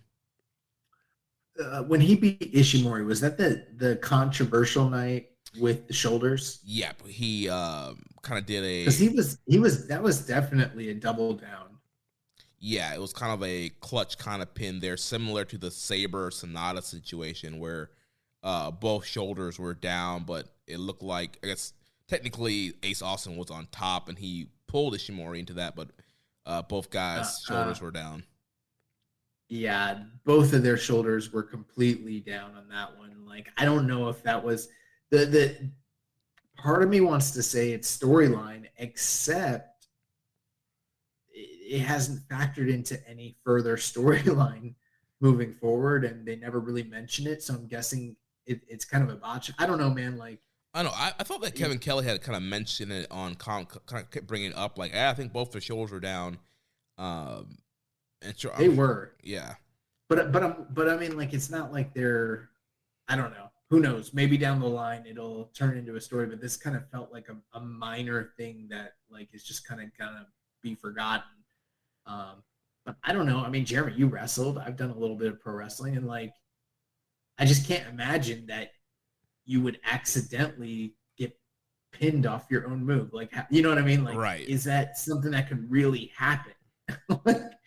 I guess in the impossible vast amount of things that could possibly happen, it is possible, but it just seems like so against the nature of a wrestler to let your shoulders be down. Yeah, I mean, for me, like, even to this day, like, I do not sleep on my back. Like, being on my back is, like, uncomfortable. Like, I always feel like I'm gonna get pinned, so. Yeah, like, it's weird. I'm like, how do you pin himself unless it was part of the story? And if it's part of the story, where's it going? Except for, like, it doesn't seem like it's going anywhere. Who knows? Maybe I'm wrong. Maybe they're gonna run it back. I don't know. Yeah, maybe they'll do another matchup, and Ishimori probably won't be champ by the time they face, but maybe Ace will still be champ. You could do an X Division title match. He defends against Ishimori, and he can actually beat him clean. Or who knows? Maybe Ishimori gets a quick X Division title run for a little bit. Who knows? They're gonna do something there. We'll see. So what's your grade here for Ace Austin? What did I go with Alex Zane? I think you went B+. Yeah, I think I'm going to go B+. I'm somewhere between B and B+ with him. Yeah, I think I would go B+. Just a really good performer, and again, I think him and Zane both had really good matchups together and both got over. So yeah, I think that's what puts it over is the how well they were both received by the audiences. Yeah, I want to see both of these guys back. I mean, think about it. We've been doing this show since 2017, and we've seen a lot of outsiders come in, a lot. And I can't think of any time that any outsiders were really this well received like this initially, like just out the gate. I can't think of it. Yeah, I mean, guys eventually got over, but straight out first appearance, hot off the gate like this, like these guys killed it. Right. I mean, like Will Ospreay and like Dragon Lee, two like generational guys, who were Gaijin. I don't feel like they were as well received when they first started in this division. So that tells you, I mean, that's crazy sounding. Yeah. So yeah, hopefully with the Impact New Japan relationship, we can get Ace Austin on strong and get him over to Japan for some tours. So let's take a look at the next guy here, also at 10 points, 5 wins, 4 losses. The Murder Machine Show. So on night 8, he defeated Taguchi. Night 9, he defeated Hiromu. On night 10, he defeated Ace Austin. On night 11, he lost to Kanemaru in 2 minutes and 44 seconds. And then, like I mentioned, on night 12, he defeated Yo. Yeah, so Show was the only thing that's kind of interesting with Show was that, yes, they still were leaning into the cheating, but they for the most part, not entirely, there are a few notable exceptions, but for the most part, they really nixed the outside interference. He didn't have like Dick Togo coming to ringside with him like he did in some of the other Super Juniors from last year. Still relying heavily on the wrench, but even though I didn't like his shtick, the one thing that was interesting is that they did mix it up a lot. Last year, there was a very strict template to his matches and how he got his heat and how he won his matches using the wrench. This year, he did a lot more kind of zany outside, like running away and chasing and jumping people and kind of more creative things. And I think for some people that change of pace worked for them. I'm not necessarily one of them, but I will say it was less repetitive and less annoying than what we've seen from him in the past. At the same time, it's still Show, a guy who I think is one of the absolute best performers in the world as a junior. And we saw none of that through this tournament again. Jeremy, there tends to be, and we've talked about this before, with particular guys, there tends to be like a period where they come in as a heel and they do the like, maybe it seems like we've seen it with like Jay White and others, like 2 years where they're really invested in all these like cheating and storytelling elements and shenanigans. And then at a certain point, they kind of take that stuff away and make them perform more as like a regular wrestler. And then usually when that happens, they take that role and they give it to someone else that's kind of coming in as a heel.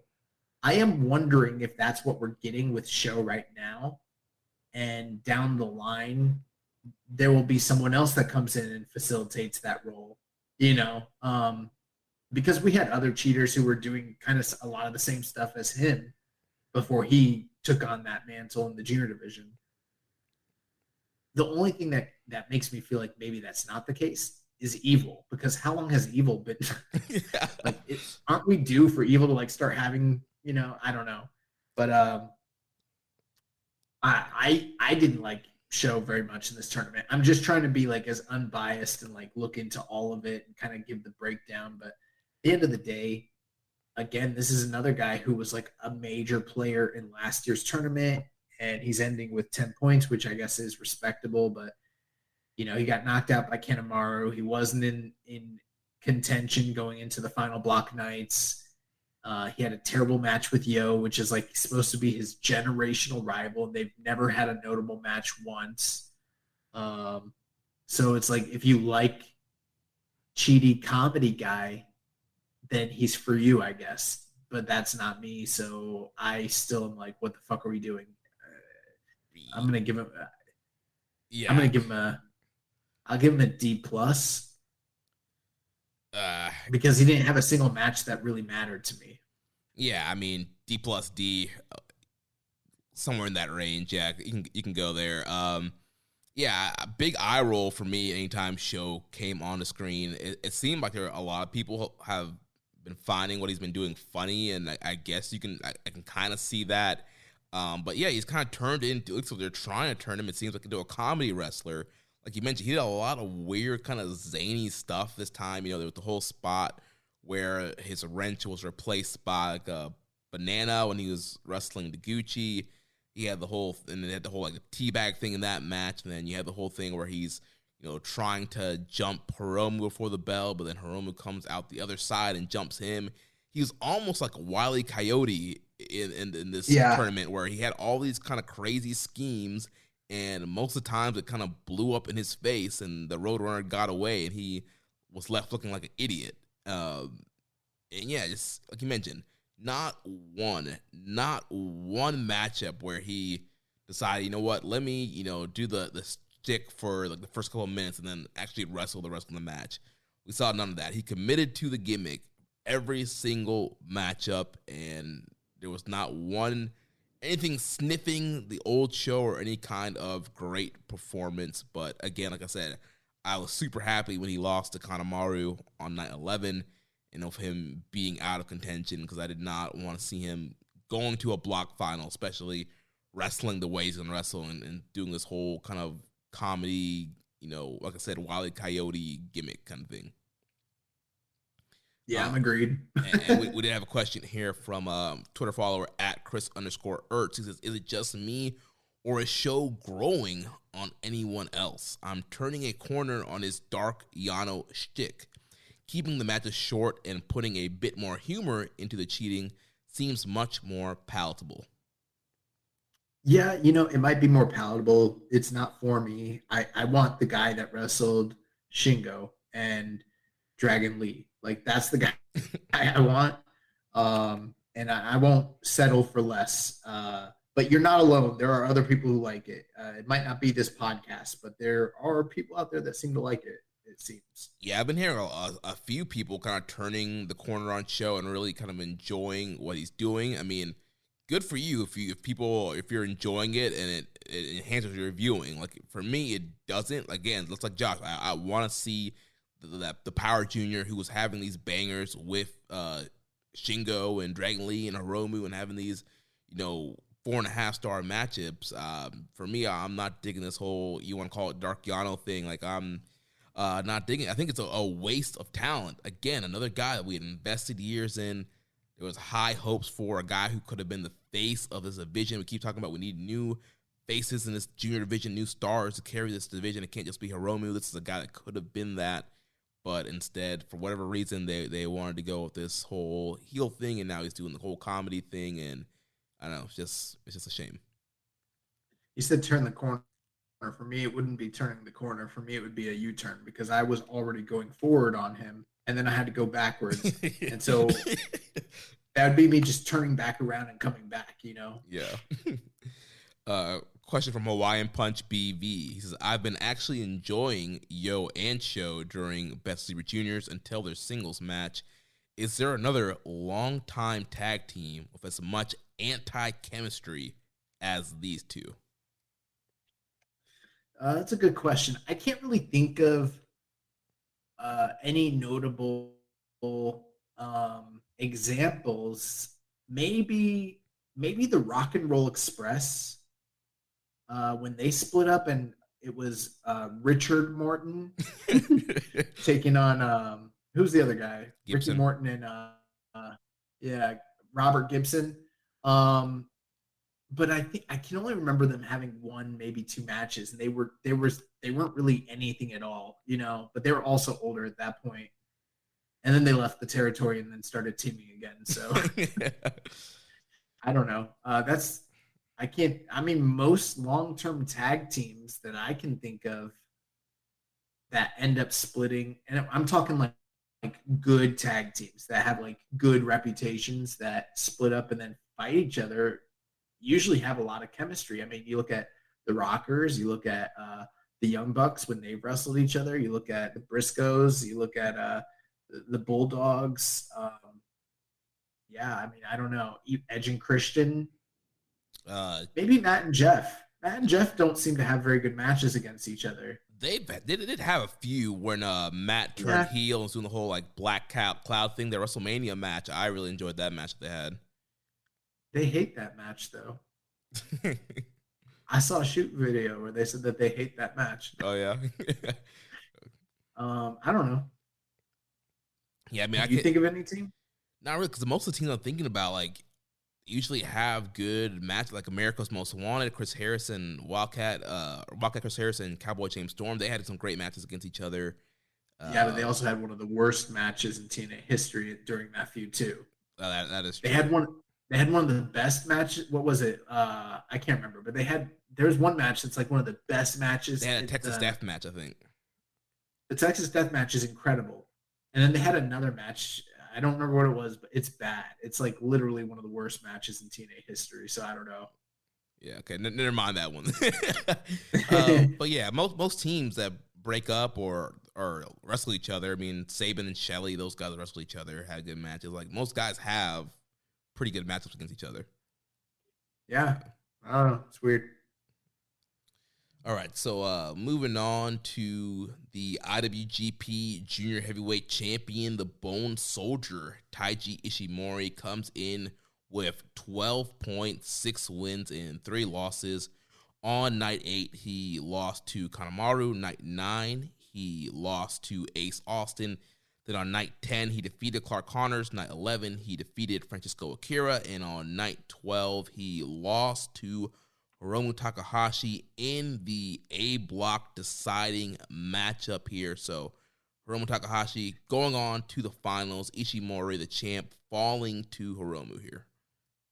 You know, now that I'm looking at it on paper, they haven't made a big to-do about it just yet. But if that match with Ace Austin had been called the way it should have, it would have been both guys getting pinned. That would have been a draw. They would have each gotten 1 point, and then he would have, no matter what happened from here on out, he would have won the tournament, or the block it is. So they might turn around and make that into a story. Like,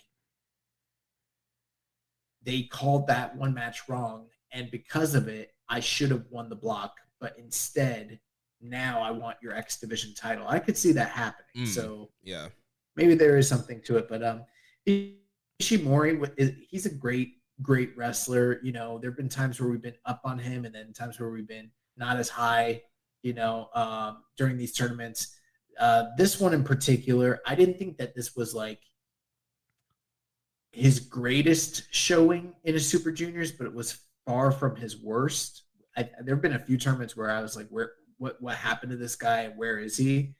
At this point, I mean, I feel like he was probably right on the same level as some of the other competitors, like, for instance, Ace Austin and Alex Zane, a guy, or Francesco Akira, too, a guy who went out there every night, maybe didn't have, in my opinion, too many super notable matches, which in and of itself might be notable because he did have main events and he did have quite a few semi-main events and, you know, is the champion. But, you know, he was very good. And I think he also had a really strong role in anytime he was in there with these up-and-comers and new, like, fresh starts. He sort of, him and Hiromu being, like, the stalwarts and, like, the top guys at the block really kind of went the extra mile to, like, establish those guys and give them good showings. So I would go B with Ishimori. I didn't think that, for me, there were too many matches, again, that stood out at that top level, but he was very, very solid top to bottom. And, I mean, from a kayfabe perspective, I mean, he was, you know, unblemished until the Kanemaru, and I think that Kanemaru was the start of the spiral from a storyline perspective. Yeah, I thought Ishimori was very good in this tournament. I agree with your grade of going a flat B. Like you mentioned, we've seen Ishimori kind of sleepwalk his way through these things before, where he's out there, he's kind of has fine matches, but doesn't really put that effort in. And I thought, being the junior champion maybe motivated him a little bit more here. And I thought he had some very good outings. Again, like, he didn't have any like match of the year contenders or anything, but compared to some of his past performances, or even just some past, performances on tours where he's kind of featured, I thought he was very dynamic here, very fun to watch, and had a lot of really good matchups here. And the Hiromu final matchup today in the A block final, that was a very good matchup. And I love the Akira match, and the Connors match was pretty good. The Ace Austin match, like this whole past week, his matches have been very fun, very entertaining. Like you mentioned, he kind of was coming in super strong off the wind, and then Kanemaru kind of what's the crack in the armor, and then kind of went down from there, losing to Ace Austin, and eventually losing to Hiromu here on night 12. But yeah, Ishimori really enjoyed him this year, and it's gonna be interesting to see if he ends up holding on to the strap after the finals and Dominion. The other thing too is like he lost to Hiromu. And so at this point, if Hiromu does win the tournament, then we're going to get pretty much a return match between them, right? Within not a very long period of time. They were obviously the first year that Hiromu won Super Juniors. He was in the finals that year in Cork, and I think that's 2018. Yeah, 2018. Against Ishimori, which I don't think, even though all their matches always deliver, they've never, in my opinion, really approached that same level of performance that they had in that first Super Juniors against one another, where they quote unquote broke the scale. But this was a good match, and probably for me the best Ishimori match of the tournament. Yeah. So then the last guy I talk about here in the A block, the man who won the A block, like we mentioned, the ticking time bomb, Hiromu Takahashi, coming in with 12 points. And obviously by beating Ishimori, he got the tiebreaker, which allowed him to win the A block. So on night 8, he lost to Yo. Night 9, lost to Sho. Then night 10, he defeated Zane. Night 11, defeating Clark Connors. And like we just mentioned, on night 12, defeating Taiji Ishimori. So going on a run there on the last 3 nights of block action. Yes. So, we talked about it last week where Kanemaru attacked the knee, took him out, and tapped him out. And then that kind of kickstarted his losing spree. Lost a really hard-fought match against Yo. And then in the Sho match, he pretty much had it locked up. And that's where we started seeing the abundance of House of Torture cheating, where they had all the guys come out like Evil and Dick Togo and yada, yada, yada, and the ref bumps. And then at one point, Sho kicked Hiromu in the leg, and they were implying that he had a loaded kick pad, similar to the storyline that we just finished earlier this year with ELP, which I'm like, I don't know if I'm a big fan of 2 guys from the same stable using the same cheating tactic. And I got a little nervous that they're going to start doing Sho has a loaded, pad now too, which is like, okay, whatever. But yeah, from there he turned around. He beat Zane and Clark Connors, which are 2 matches that you'd expect him to win, put him in contention. And then the big test was getting past Ishimori. I was surprised that Ishimori really targeted the shoulder throughout this match, even though that is a strategy that's paid dividends to him in the past. It's not what was bothering or ailing Hiromu throughout the tournament. It was more the leg, and that kind of went unchecked altogether. So I am wondering from a kayfabe perspective if Ishimori should have changed up his game plan and maybe worked the leg and the shoulder, or maybe just focused primarily on the legs. That seemed to work for other guys. I don't know, but ultimately Hiromu beat him. Yeah, Ishimori should have changed the game plan up. I feel like Hiromu changed the game plan up after those losses. We saw the incorporation of this kind of running, spinning stunner thing. He started using the D triangle choke more instead of kind of going for the time bomb. So he kind of shifted his game to working over the head, getting submissions, and doing the D, which kind of led him to a lot of the wins here. Then night 12, he passed out, got a ref stoppage on Ishimori with the D. So shifting his game plan, not going for a ton of high risk, focusing more on attacking the head and neck and getting a submission win. Yeah, for me, it's kind of interesting. I think Hiromu is still the standout guy of this block, but this was nowhere near the same caliber of performance that we've gotten from him in the past. We talked about the different reasons for that last week with his ailments and injuries and wear and tear and everything like that. But even with a slightly diminished performance, I still think he was the best performer in the entire block, gave most of the people in the block their best matches, was still hyper entertaining, took risks, yada, yada. I mean, it's no surprise whatsoever. The only thing that might be surprising is he kind of took a step back in terms of focus from a story perspective. He just kind of seemed like another guy in the block that was plugging away and kind of there, had a little storyline with the leg and the injury and all that. But then suddenly, like, we got to the last couple nights, it's like, oh shit, Hiromu's in the finals. Like, I know we all sort of from the beginning expected that, but it didn't seem like the story of this A block was focused on Hiromu as it has been in years past. You know, it didn't feel like that. He just kind of was like, oh, here I am, business as usual. You know, Hiromu's in the finals. Here we go. And from a storyline perspective, it makes sense because he has a chance to be the first person to three-peat ever and the only person to win the tournament. I think I misspoke when we did the preview where I said that he might tie Kanemoto,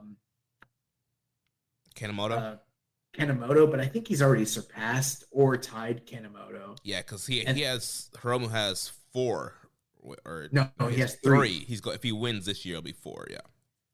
Yeah, this would be his 4th tournament. So, yeah, it's pretty crazy. Yeah.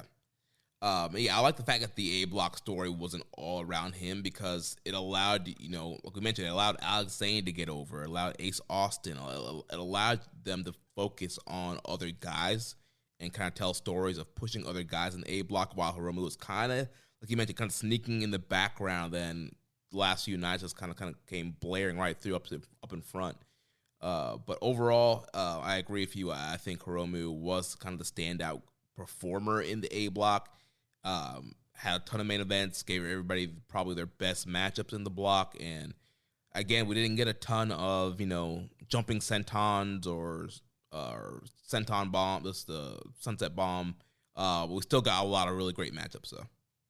So what was your grade for Hiromu? I would give Hiromu a B. Yeah, I think B is fair. I'll say B. No, yeah, B. Flat B is fine, yeah. Again, like I said, I'm kind of grading on curves, and for Hiromu, he gave a B performance. I mean, do I think that long-term that maybe he, maybe performed at a higher level than, say, like Ace Austin and Alex Zane, who I gave B pluses to? Yes. But he also was in a lot of main events. He was given a lot of time to work. It's a little different when it comes to him. So I'm going B. Yeah, makes sense. We had a question here from Mark O'Brien at MarkNato1990 on Twitter. So did they get the points wrong for Block A before the last night? Should they have tried to have at least one other match with stakes to add to excitement, or because there are 2 blocks, they felt that there was enough matches that still meant something?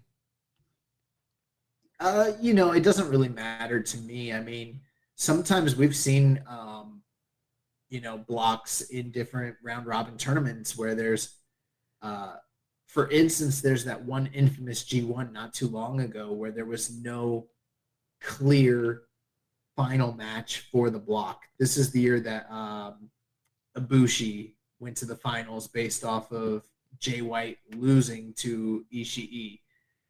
It was all like mathematical round robin, and I'm okay with that every once in a while, but there's a lot of people that didn't like it. I do seem, for me, I think it is beneficial to have a clear, defined, this is the determinant match to really clear things up in the block. Kevin Kelly seemed to be pretty convinced that there was some sort of scenario where had Ace Austin won and particular things lined up a certain way, he could have still won.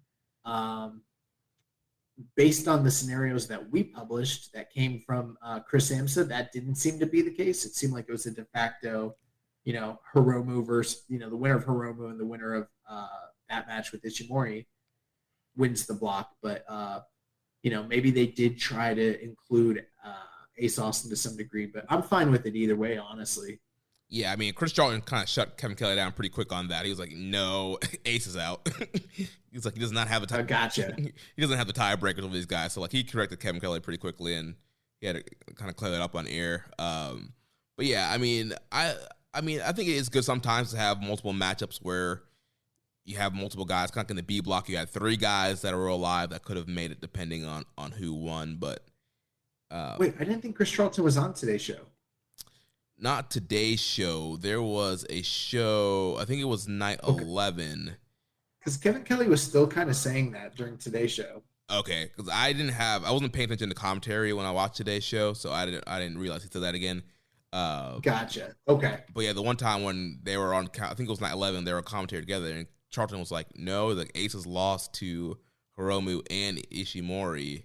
Well, he beat Ishimori, but he didn't have the tiebreaker or whatever, and he wouldn't have gotten enough points or whatever. And so Chris explained that, but it seemed like Kevin had got it, but I guess maybe, I don't know, he's trying to pull out for Ace Austin. I don't know.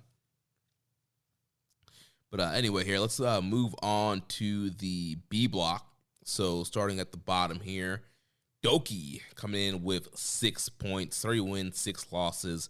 On night 8, Doki defeated Bushi. On night 9, he lost to TJP. On night 10, he lost to El Desperado. On night 11, he lost to Teton. And then on night 12, he lost to Master Wato. Yeah, Doki, his tournament, he really front ran a lot, had a lot of meaningful, big, kind of surprising victories in the first half of the tournament. And it all kind of culminated on night 10, the very anticipated match with stablemate El Desperado. That match was one of the longest matches of the tournament, 21 minutes, 51 seconds. In my opinion, one of the best matches of the tournament as well. But after that, I guess from a storyline perspective, maybe his confidence was crushed, but there was this hope that he would improve year over year on his point standings, and he just needed to win one more match to get to 8 points. And alas, he ate, 3 losses back to back to back on the last 3 nights. So that didn't really work out for him. But as far as his performance in ring during this tournament, I think this is the best tournament he's ever had. And yeah, I mean, he's had some pretty good matches in the past. I mean, the Hiromu match from Super Juniors, I think last year or the year before, stands out. I think both years actually had really good matches for Hiromu in the tournament. But yeah, this Desperado match may be his best singles match in New Japan as of yet. So yeah, he had a really strong tournament. I just wish they would have, I wish they would have let him beat Wato or something and just get that last 2 points, Yeah, I was really pulling for him to beat Wato today, and it's kind of a bummer that he tapped out to Wato there at the end, and ends with 6. But like you mentioned, yeah, great performer in the B block. Had a lot of really fun matchups. Unlike Hiromu, we did get a lot of wild stuff from Doki. We got the sunset bombs, the tope, suicida, DDTs. He was doing a lot of wild, crazy matchups, moves. Yeah, he really started integrating that DDT. He's always done a DDT, but he's kind of innovated different ways to get into the DDT from different positions, and a lot of them were on the outside, and just kind of emphasizing that more into his game plan is really cool. There was one move today, I don't even know how to, it looked like a rock bottom, and then he spins the guy around and then throws him back into like a Northern Lights position. I was like, what the fuck is that? I've never seen him do that before. It's pretty cool. To me, Doki is like the most dynamic, like, New Japan guy, and most reckless too. Like, I love the way he wrestles. I wish he wasn't at the bottom of this block, but it is what it is. Yeah, and the Desperado match was a great match, but even though I liked it, I felt like there was another level that they could have hit that I was anticipating that they didn't quite get there. You know, that I agree with you. I think that's the story of most of this tournament, if you want my honest opinion. We'll talk about it, but there's only really one match in the whole entire tournament that really hit that truly great level. Everything else in the tournament was just very good. Even like, you know, and I'll talk about what I thought were the top 5 matches at the tournament when we get done with this. There's one that's like, you know, match of the tournament, a match of the year contender, you know, something that's going to be on everybody's list. And then the rest of them, I think they're all going to get forgotten when it's all said and done, honestly. Yeah.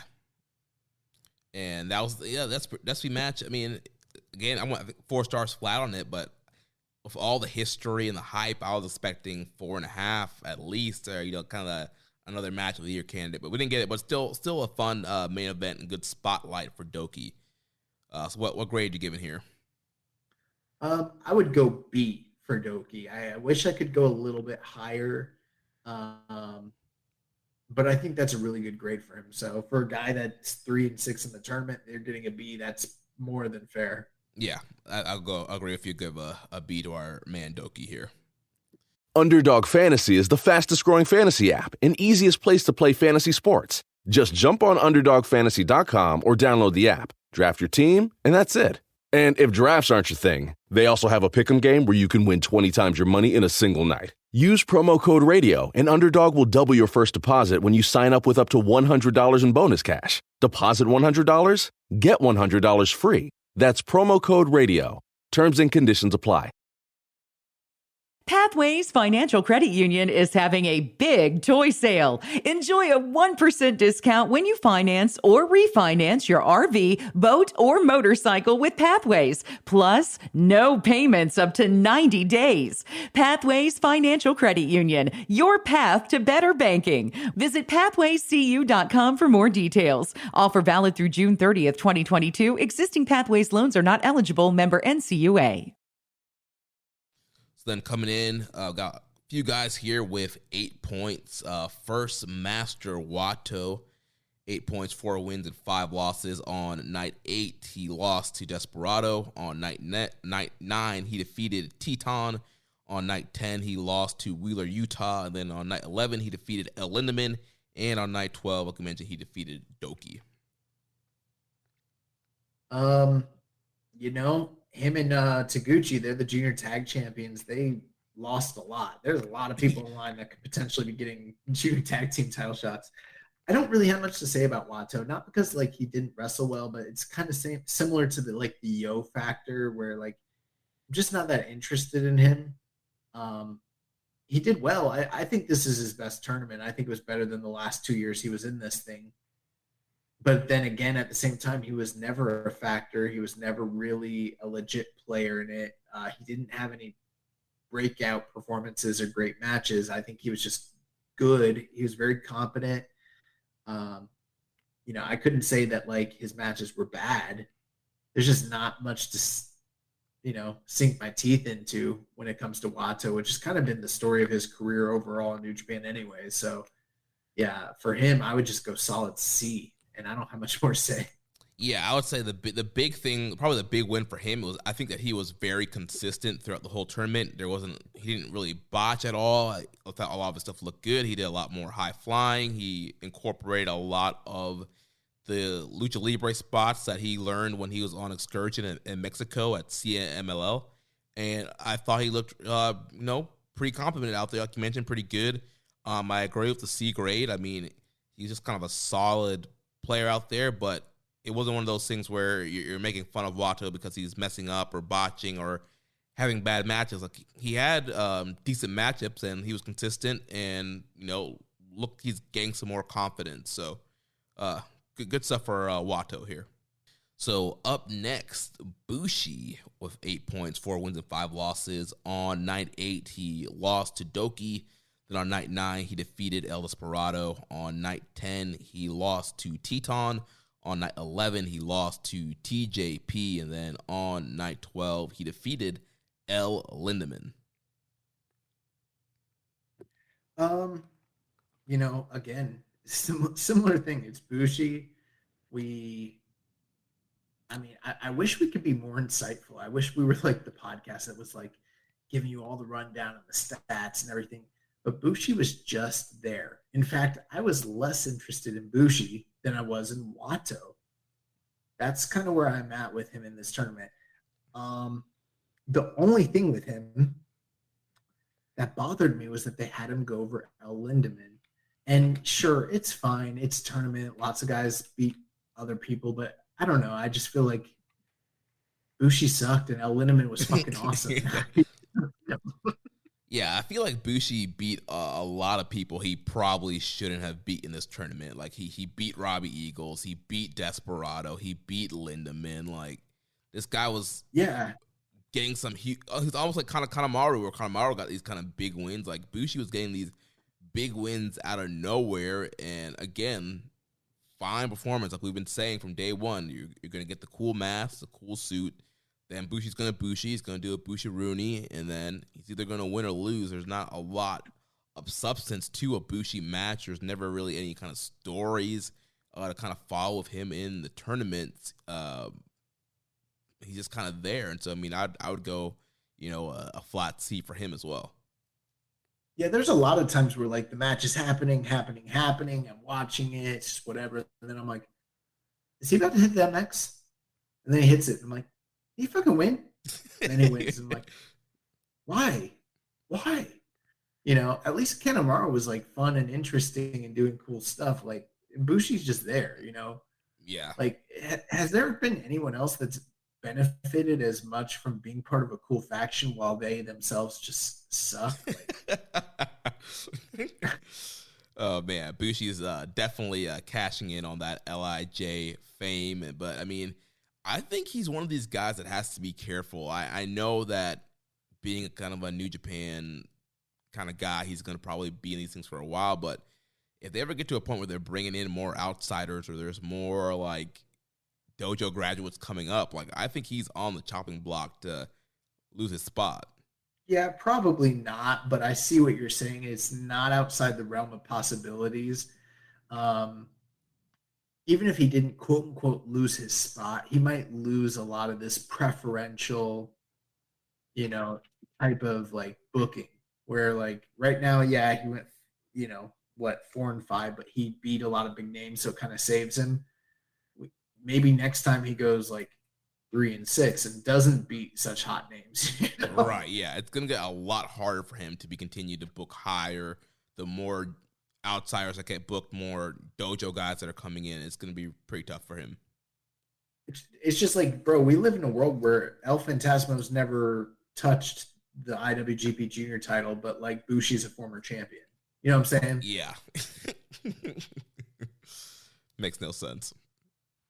So moving on to the next person, Teton from CMLL. Teton coming in with 8 points also. Night 8, he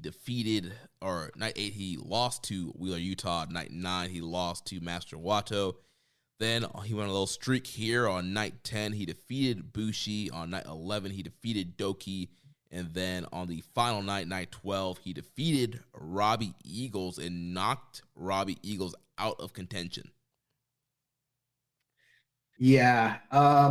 Teton is a guy that I was very impressed with during this tournament. I think some of his stronger performances were earlier on in this group, but a true blue, real, luchador, a guy that they talked about how Mima Shimoda has commented on what's been going on with him, and she's like, he's different in this tournament because he's wrestling like the top guy now at this point based on his slotting in CMLL.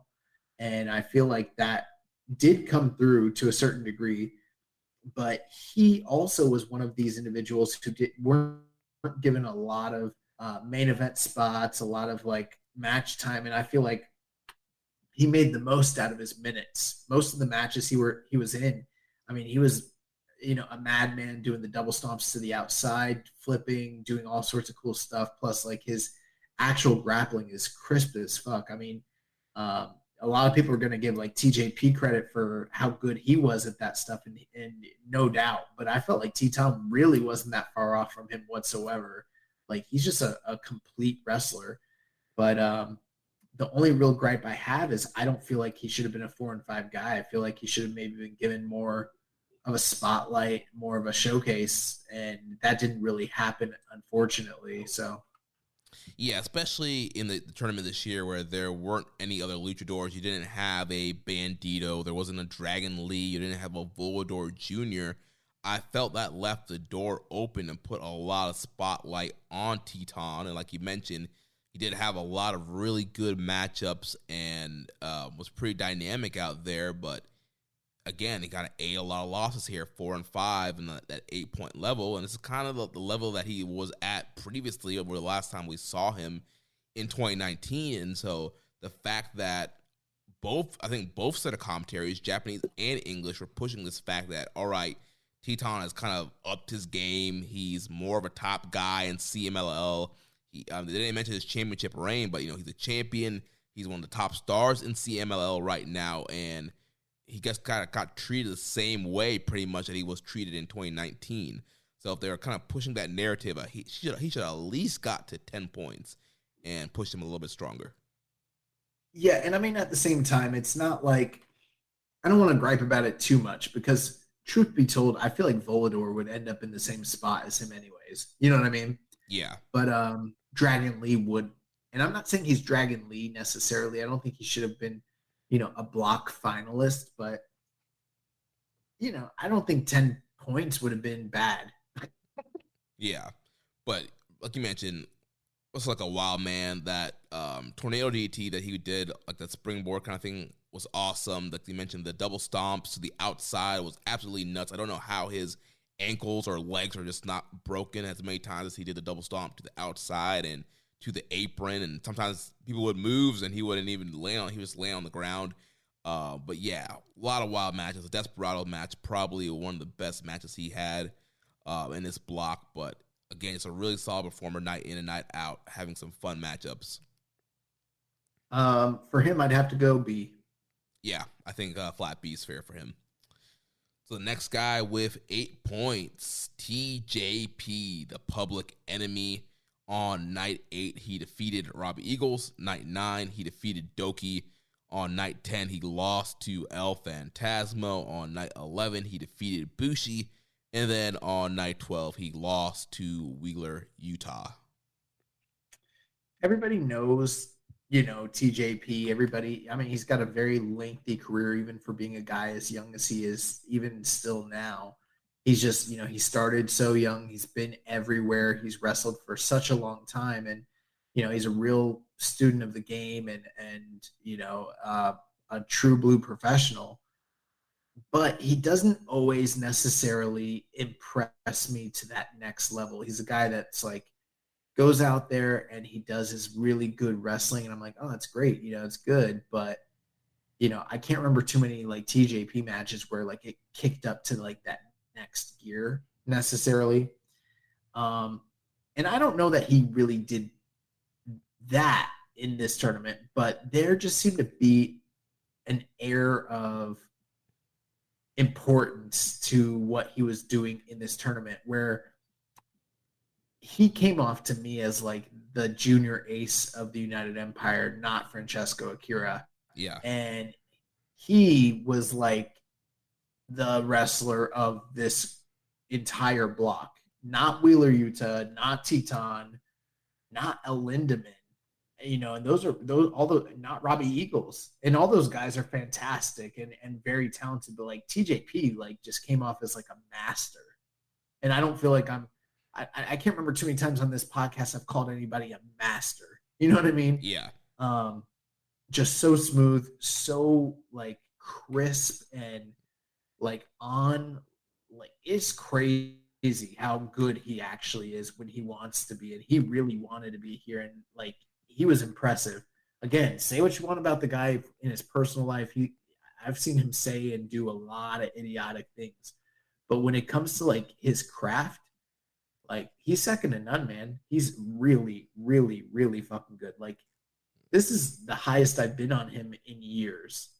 Yeah, and I think he was probably one of the most versatile wrestlers in this block. Like you mentioned, he's a guy that's been all over the world. He has that experience of Lucha Libre in Mexico. He has that European style. Like he's done the indie stuff. He has the high flying. He's done the cruiserweight stuff. Like he's been all over. He has all those different styles. So you throw him in there with a Teton, he can have that Lucha Libre match. You put him in there with a Wheeler Utah, he can have that Ring of Honor pure style match. Like no matter who he's matched up against, like he can pretty much do any style and have a really good match with everybody.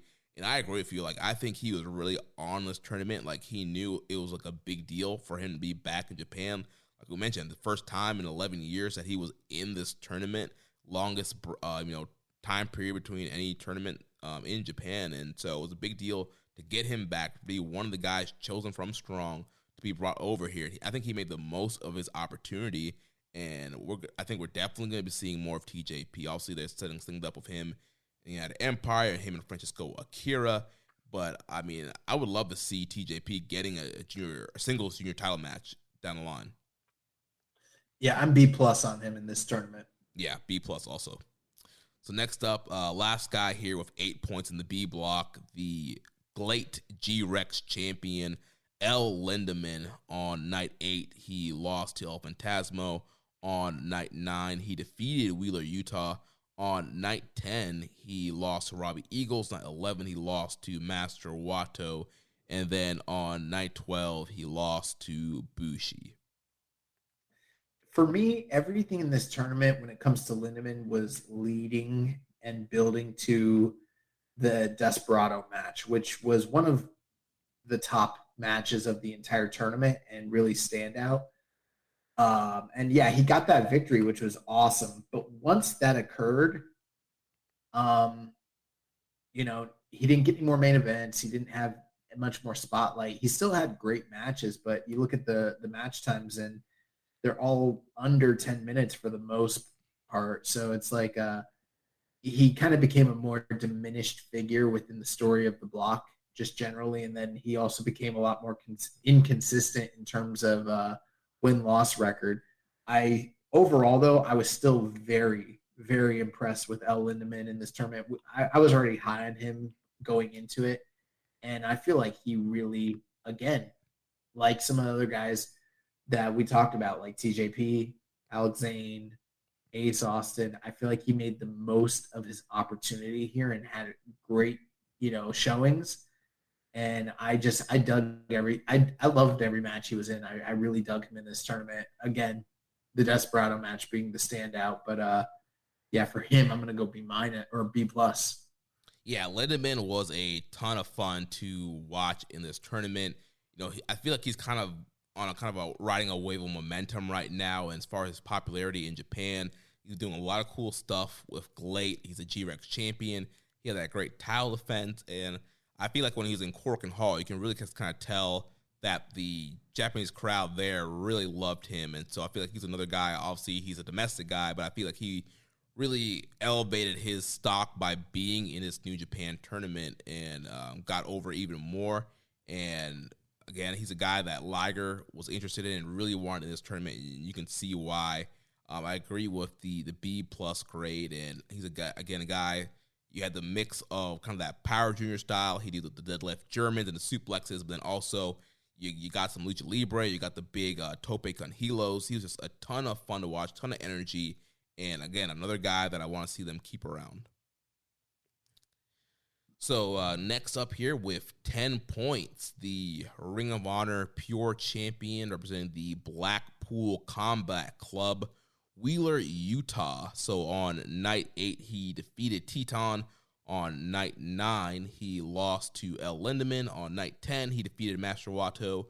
On night 11, he lost to El Phantasmo. And then on night 12, he defeated TJP. Yeah, Wheeler Yuta, he's a guy that came in with a lot of hype, a lot of expectations, and yet at the same time, even though he comes from AEW / their ROH, whatever that's going to be, we're not uninitiated when it comes to Wheeler Yuta because we've seen him quite a bit over the past couple of years on New Japan Strong. So it's kind of weird. There's like two kayfabes there. There's like Wheeler Yuta, the guy on Strong who like hasn't won that many matches, and it's kind of just been established as like a journeyman upcoming wrestler. And then, then there's Blackpool Combat Club, Wheeler Yuta, who's like become, under the tutelage of like all these violent and vicious guys, and, is now coming into his own and beating people and winning gold and yada, yada. And we really wondered, again, a lot, how the politics with all these different champions, especially him coming from AEW, what this would be. Would he, how many losses would he take? And ultimately, he barely got over 500. He's 5-4. At the same time, 10 points is very respectable in this block, especially with how parity-based everything is. So, like, he did well. He did really well, but he also lost more than I think maybe we initially were thinking he might lose. You know what I mean? Yeah. I could be wrong here, but I want to say I feel like most of his losses were still like pinfall losses, roll-ups, things like that.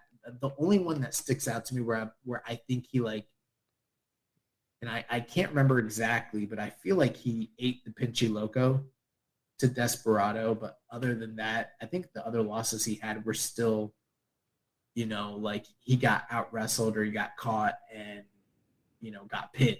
So I still feel like he was fairly protected. But as far as performance goes, I'm not as high on Wheeler Yuta in this tournament as the other outsiders in this block, or even just generally speaking. But I don't think that he was bad by any means.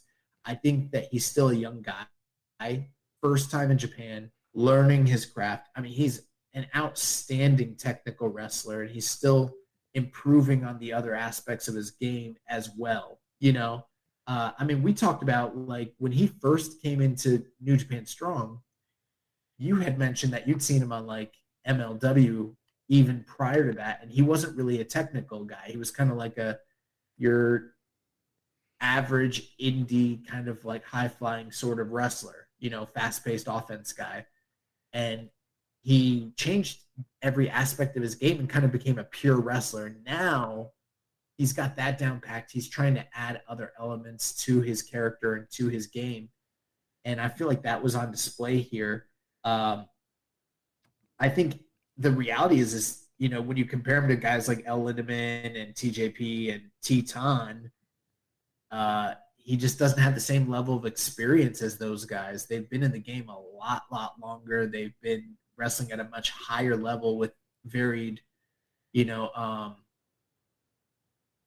competitors. So it's a little different. I think he had a good accounting of himself. I think some of the ratings that I saw for his matches were a little. There's definitely a love affair going on when it comes to Wheeler Yuta and the fan base. I didn't agree with how highly rated.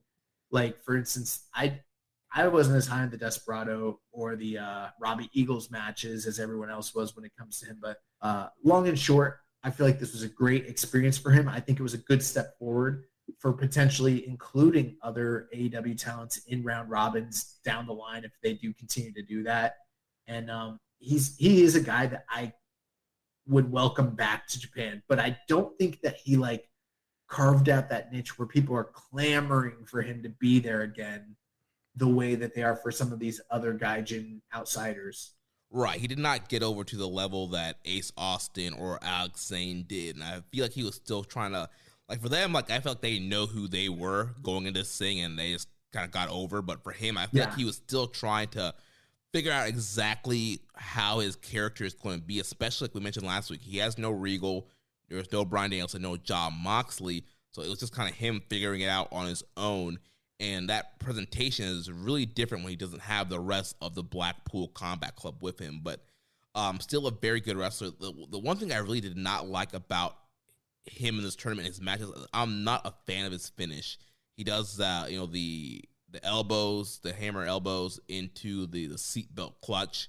To me, that was kind of an anti-climactic finish. It's like, I don't know, I expected a little bit something. I think he should do something either high impact or he should have like a submission hold. For me, like just the elbows into the seatbelt thing I wasn't digging that. I like it, but then again, that seatbelt clutch pinfall, something that I've trained in Matt's school like extensively. So I popped for it the first time I saw it. I like it. I think the seatbelt clutch is cool, and I think like in the middle of a match it could be a cool near fall, or it could be that kind of end of the match kind of wacky roll up. He pulls it out and doesn't get the win, but for that to be your main finish, to be your setup into the elbows, into the clutch, I don't know. Well, again, he's a long-term project for AEW. I don't put it past them for them to introduce a submission and a high-impact finish for him down the road. But for right now, this is his finish. And I think that it's in kayfabe, I think it works because if he was just a guy that came in and was powerbombing guys like Wardlow, but he doesn't have the build of Wardlow, that might be like a little too much. But to believe that he's like this a wrestling genius that maybe isn't fully formed yet, but has enough technical acumen to pound a guy out and then roll him up with this, difficult to escape pinfall. I don't know. It works for me. I don't think it really equates for like that magic moment that you're probably like talking about, like a one-winged angel sort of, definitive boom, he hits it. Fuck, that's impressive. And, but I'm sure it's coming. It's just not there right now. Right.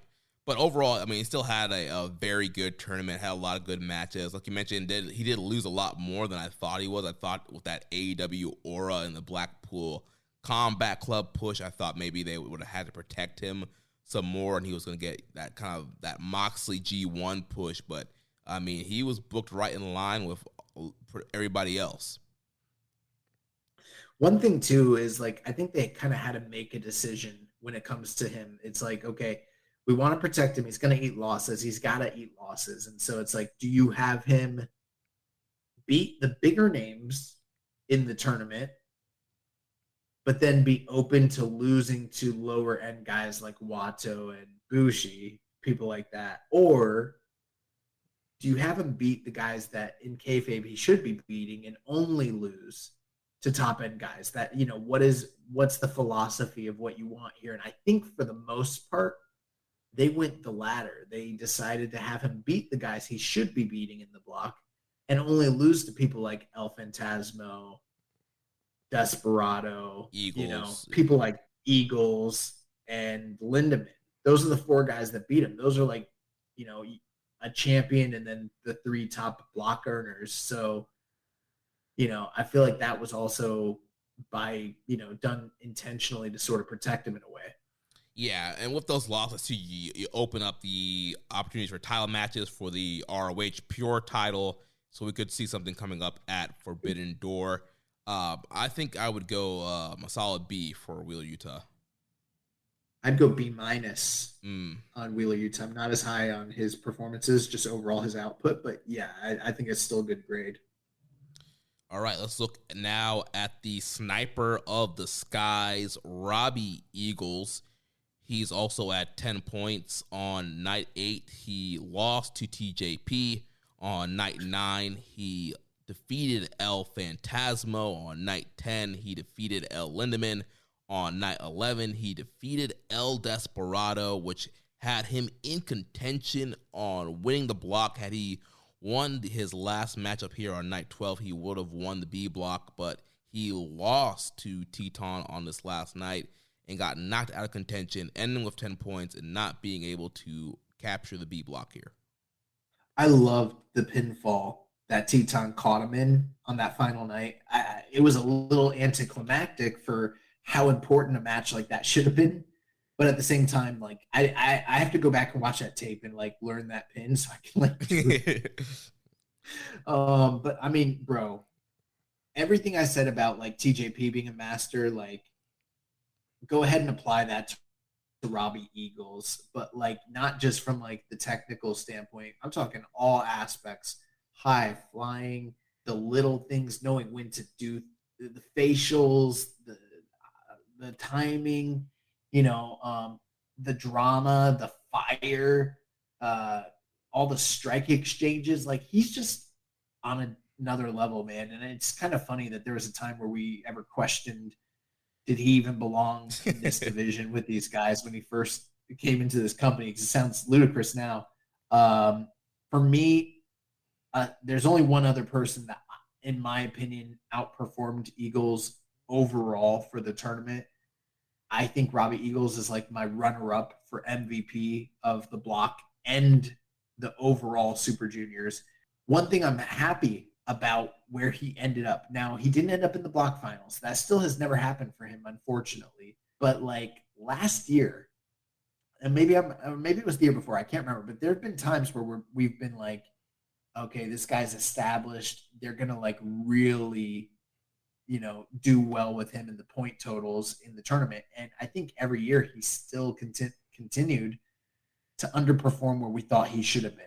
Yeah, I think it was mainly that 2021 where he came in kind of low. I think last year, he was in the same spot where if he had won, he could have potentially won his block. Okay, gotcha. Yeah, and I feel like with that's fine. Like it still just felt like a diminished tournament a little bit last year, even though he had just come off being the champion and holding the title and everything like that.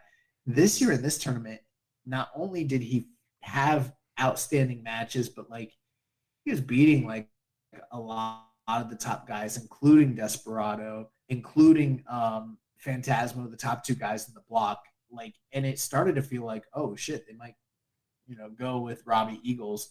And beyond that, those two matches in particular have to be two of the very, very best matches of the entire tournament as it is. Yeah. So like I was just blown away by Robbie this year. Yeah, Robbie was awesome. That main event match with El Phantasmo, Night 9 in Cork and Hall, that match was incredible. Match of the year contender, 4 3/4, 4.5, big time matchup there. This is a great story and history between those two guys, and just the storytelling and the huge spots. We'll talk about Phantasmo, but he was a wild man in that match, and so was Robbie. Some of the risks they took in that matchup there, and then finally Robbie is kind of getting the big win once again, and kind of being that thorn in the side for El Phantasmo in these tournaments. Like you mentioned, Robbie, really great tournament. Just the high flying, the technical work. I love the mix that he does there. Where he works on the leg to set up the Ron Miller special, but he doesn't completely abandon the flying. He still does the cannonball suicida. He does the 450. He does a lot of cool high flying stuff, and yeah, just really standout performer in this block. Yeah, I was just so impressed. Really, the TJP match was awesome. The exchanges between those guys was so great, and then him and Lindemann was awesome. Like you mentioned, obviously, the match of the tournament, the standout, and it's head and shoulders above everything else. Was nothing comes close to it. Nothing comes close. The match with El Phantasmo in Cork and Hall, like, it just considering the history between them and everything, like, for me, that might be the best match either of them have had in New Japan up to this point. I don't know. With ELP, it's tough because there's also that very famous Rocky Romero match from Corkin. And I feel like this match was as good, if not possibly better. That's how good it was. And I mean, like, we're talking, junior match of the year contender, match of the tournament, possible match of the year contender. Like, that match really was significant and just fucking awesome. Yeah, I mean, Robbie almost killed himself trying to do the Thunder Kiss 86 splash, and both of them were doing each other's moves, and like it was one of the longest matches of the tournament, and those guys went out there and just had an awesome main event. Love that matchup. Yeah, for Robbie, I am going A-. I'll go, A minus seems right for Rob Eagles. Yeah, really fun tournament. We did have a question here from Let's Commission 7252. Says, with Eagles losing to Teton on the final night, could this be the start of a long-awaited story for Eagles to regain the IWGP Junior Championship by the end of this year or next year, where he could possibly win the Best of Super Junior after failing to go to the finals back-to-back years? Possibly. I mean, I don't know that I see that being laid out, but there's a lot of time to go, and there's a lot of questions about the remainder of what they're planning to do on this year's calendar, especially with like this crossover show coming up, and then, you know, G1 and everything. It's kind of, and it being the 50th anniversary, and New Japan seemingly continuing to expand on their outside relationships with Glay and All Japan and Noah. It's, you know, who knows what the future holds. But I will say one thing, nothing is off the table as it pertains to Robbie Eagles. Now that he's won the strap before, he can easily do it again. He can easily be the guy that wins the tournament next year. And with the kind of performances he put in this tournament, I mean, why not? Right. I mean, I'll be all down for another Eagles title run. I would love to see him get a really big match at one of the Dome shows in January. I think he's earned it, and I think you can tell some compelling stories with him as either challenger or champion. I think he's a fresh face that could be well served in the main event scene of the junior division.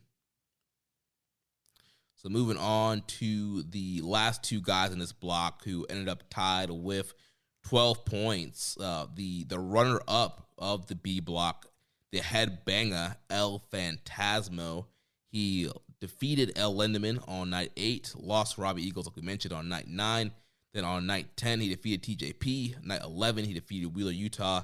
And then he fell to El Desperado on night 12, which was the deciding matchup on who was going to win this block. So Desperado gained the win here in a really good main event, 19 and 37 seconds. So El Desperado going to the finals to face Hiromu Takahashi. ELP coming up a little short here.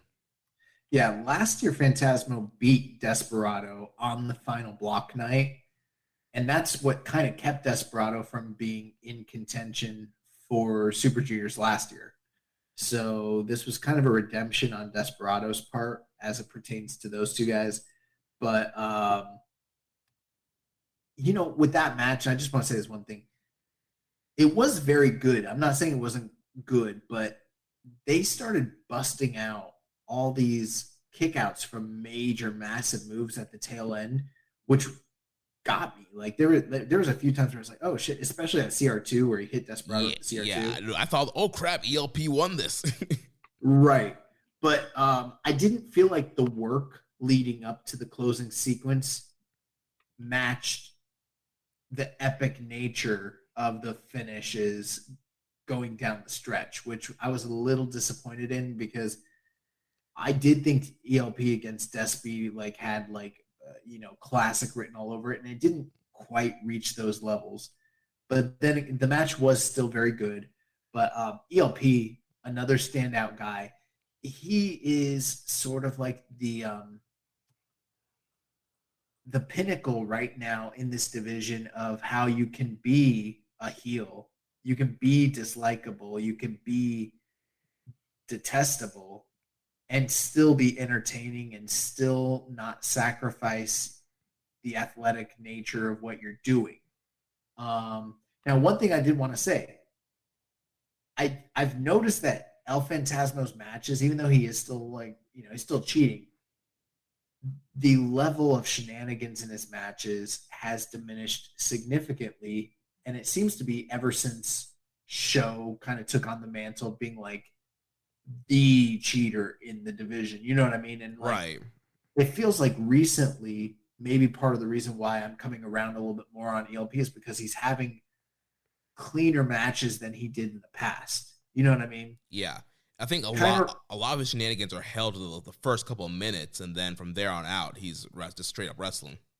Right. And even in his wrestling, like he is still like talking junk. He's still making remarks. He's still doing the scratches and, the flip. He's still doing the heelish things throughout the match, but he's also having a match and he's still performing and he's still wowing and all that. And there, so I think he's the perfect mix of that stuff right now. To me, it's not quite the same, but I mean, like in the heavyweight division, when you look at a top quote unquote heel that still wrestles, you got Will Ospreay. In the junior division, you got ELP, and they're kind of similar in that respect at this current time. Phantasmo had some of the best matches of the tournament. Really turned up in almost every match. There was definitely some booking that I didn't love for some of the matches, but overall, I mean, you can't deny how good a tournament he had. My only question is, I understand what they're doing. They're moving forward with Desperado against Hiromu, and that makes a lot of sense. We could talk about that, but I was a little disappointed that, I mean, ELP's been with this company for a long time, and they clearly, I mean, they put him at the top of the block. So, I mean, that says something. But I was wondering if this was going to be the year where they finally went that way with him. I think with Ishimori being the champion made it a lot more difficult for that to be the case. But, I do wonder, like, is he ever going to win one of these things? Is it going to happen? Maybe, maybe not. I don't know. Yeah, I think one difficult thing, too, is, you have this big, Budokan Hall, final show you got to fill up, and so you need a main event that's going to draw. And not saying that Hiromu versus ELP couldn't draw, but we know the history of Hiromu and Desperado. People really love that match. It's kind of this historic rivalry from the finals from 2020, and people really want to see them mix it up in the finals again. I think that's the two top stars in the division, and that's a match that can draw on a short notice for that final show. Had this been, that's a good point. Had this been pre-pandemic where New Japan was hot and just kind of selling out on the brand name alone, maybe you could have gone with ELP here against Hiromu or somebody else in the A block. And now, especially with ELP saying he being the drum of wanting to be in G1, maybe this is kind of his swan song for the junior division, and that they gave him the runner-up, ended with 12 points, and maybe we're gonna see him with the heavyweights this summer in July. We might see him in the G1 post match. All these promos keeps talking about G1, G1, G1. So I think that's what's next for Phantasmo. My opinion, for what it's worth, I think it would be fine if they include him in a G1. But I mean, he wouldn't be graduating. I think for him to graduate, they need something very significant to occur to warrant his graduation to that, to the heavyweight ranks and really find a foothold there. Because otherwise, if he's just jumping into, it's like swimming with sharks, and he's not ready for it from a kayfabe standpoint. You know what I mean? Right. Like they need to use this next 2 months to, I don't know, somehow get maybe mix in the never division or get a big win over a heavyweight to really kind of solidify why he should be in the G1. Right. I'm fine with him being in the G1 to test the water, and then maybe down the line. But for me, I don't feel like it feels like when Shingo left the junior division, that felt like a finalized, this makes sense. For me, ELP leaving right now doesn't really make sense. I think that he hasn't finished business. I think he needs to be challenging for this title or winning the title or being in one of these Super Junior finals, something like that, or something needs to happen from a character standpoint where it makes sense for him to go up to heavyweight. Right now, I don't see any of that. Yeah. So what's your grade for ELP? I would go, I'd give him a B. I think I'd go B+.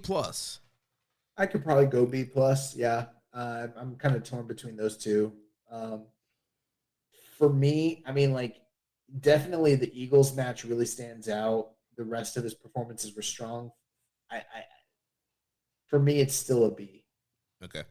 Yeah. Overall, just really, really good tournament.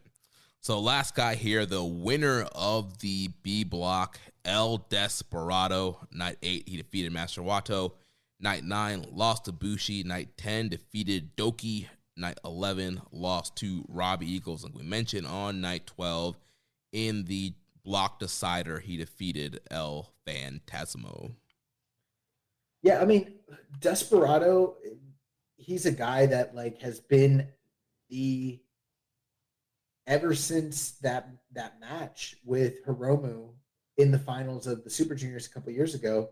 He's kind of been like the de facto guy in the division. Like, yes, Hiromu's always been there, and maybe that's part of why they're doing this is to kind of solidify him. But he's sort of been like the junior division leader, but during a time period where business was down, where COVID was happening, and the empty arena stuff, and then all the restrictions. And now we're coming to a point where it's very possible we might have chanting and cheering during this match if it happens.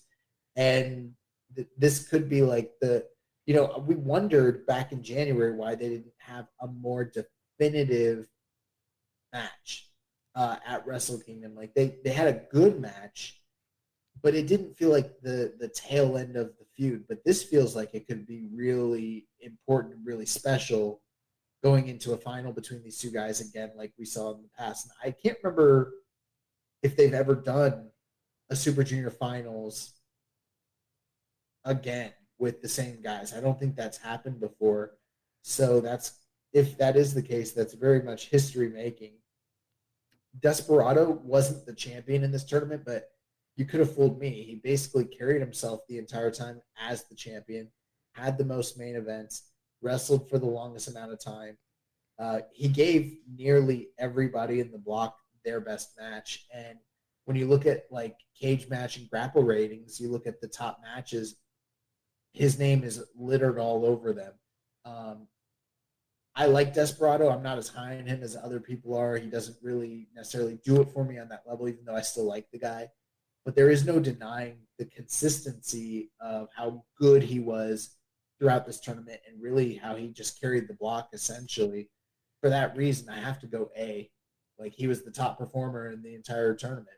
And this is the first time in years that anyone has been the top performer in a Super Juniors that wasn't named Hiromu Takahashi. So, yeah, I'm going to have to go A as well. And a lot of people give Desperado a hard time. And we were a little hard on Desperado also.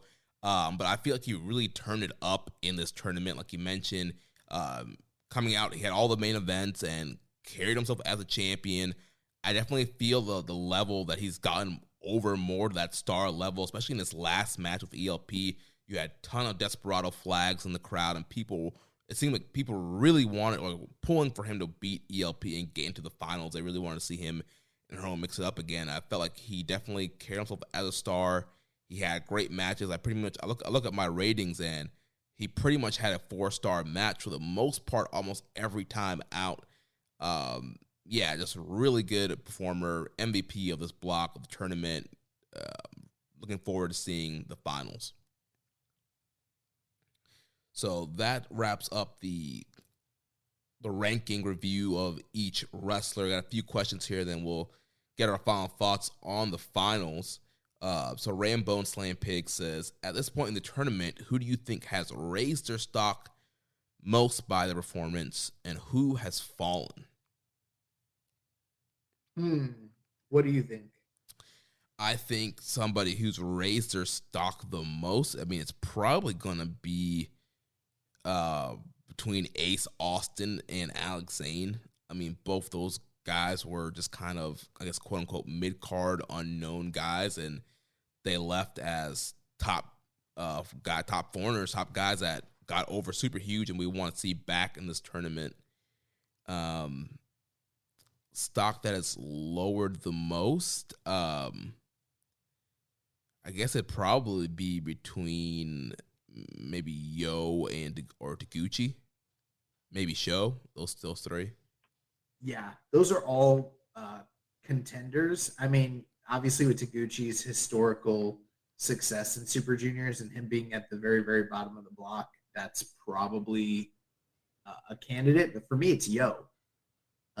not just based on the point totals, which is part of it, but also the story and just the matches in general. So as far as like lowest raising of, the farthest drop, it's got to be Yo, especially since he was also a block finalist finalist last year. Yeah. As far as raising their stock the most, I would have to say Robbie Eagles. I mean, I know he's been champion before, but it felt like he was on a different level during this tournament for me. Yeah, he felt like the kind of like a Will Ospreay type level performer in this tournament. Yeah. So those would be my answers, I'd say. Kenny Omega Fan 18 asks, what was the best match? AKA Rich Latta. Is this Rich's burner account? This is Rich's burner account. He says, what was the best match from each block? So I guess right now we can probably go our top 5. Well, yeah, so I went and I looked at Grapple, and I also looked at Cage Match, and they have the same top 5 matches. And I mean, for me, I think it would have to I think it's pretty accurate. So just generally speaking, they've got Phantasmo and Eagles, number 1, Desperado and Eagles, number 2, Desperado and Lindemann, number 3, Hiromu versus Yo, number 4, and then Doki versus Desperado as number 5. All right. For me, I got obviously Phantasmo and Eagles as number 1. Then I got Desperado Eagles number 2. I have Francisco Akira and Hiromu at number 3. Despy and El Lindemann at 4. And then Doki and Despy at 5. Yeah, and see, for me, I would definitely agree that Hiromu Yo was the best A-block match. I liked that. Not that I didn't like Francesco Akira versus Hiromu. I thought that was very good. I also liked Hiromu and Ace Austin quite a bit as well. I thought that was similar. But for me, the standout match at A-block was Hiromu versus Yo. And it ended up being a match that was so inconsequential long term. Yeah, and maybe my Yo bias really took me out of that match, and I don't know. I'm not going to rewatch it, but maybe it was better than what it actually was for me. But for me, Hiromu and Francisco Akira was the standout A-block match. Now, I am looking at Grapple. They've got that match listed 3.77. You always have to give Grapple matches a little bit of a boost, you know what I mean? Yeah, a little so they probably bump. have it close to 4. A little quarter bump, yeah. They probably have it close to 4, basically based on that, and it's like the 7th or 8th highest rated match of the tournament. So it's not like they didn't like it; they just didn't like it as much as the Yo match. Yeah. Next question. But for me, everything here, including like Despy Eagles and Despy Lindemann, you're talking about like 4 to 4.25-ish type matches, which are very good, and then ELP Eagles is somewhere between like 4.5 to 5 stars, depending on your taste, and a true classic. And that's the only match so far in this tournament that really is at that level. Yeah. Next question here from Mark Nato, 1990, says, for each of the champions who lost, ignoring Ishimori, which opponent would you like to see challenge for a title in the rematch? And he listed out a couple options that he would want to see in junior tag match. He listed out United Empire versus 6 or 9, X Division, Hiromu versus Austin, ROH Pure, Eagles versus Utah, and for the G-Rex, Doki versus El Lindemann. Yeah, so I mean, for the junior titles, I think United Empire makes all the sense in the world for me. I don't know about you. Yeah, I mean, I don't see any other really teams that stand out. I mean, I'm really curious to see how TJP and Akira are going to work together. For the X Division title, looking at Ace Austin, he lost to Francesco Akira, Hiromu, Taguchi, and Sho. I would easily take the Hiromu match out of all those, especially considering all the like talk of Hiromu challenging for that belt. So it's kind of there as well, Yeah. Hiromu would probably be the most high-profile match. I think the Akira match, the rematch with a longer matchup, could be a lot of fun. Wheeler Yuta lost to Desperado, Lindemann, Phantasmo, and Eagles. I think for me, I would probably choose El Lindemann because it's a pure title, so it'd have to be like a pure style match, and I think that he'd probably fit that mold and be the most interesting of the challengers. I agree with Mark. I would like to see Eagles just because I felt like their match, they kind of left some stuff on the table, and it was kind of in the middle of the card, I think, in a main event position or a semi-main event spot for that pure title and pure rules that they could have a real banger. And then for Lindemann, he lost to Bushi, Doki, Phantasmo, Wato, and Eagles. So if you had to see anyone go to GLEAT and challenge for the G-Rex title, that's a tough one because, I mean, I guess I could say Eagles, but like, I think I'm going to choose Doki. Yeah, I'm going to agree with you and Mark. I'm going to go with Doki as well. I can imagine a packed out Cork and Hall main event, Doki versus El Lindemann. The crowd would love that. It would be a big match for GLEAT.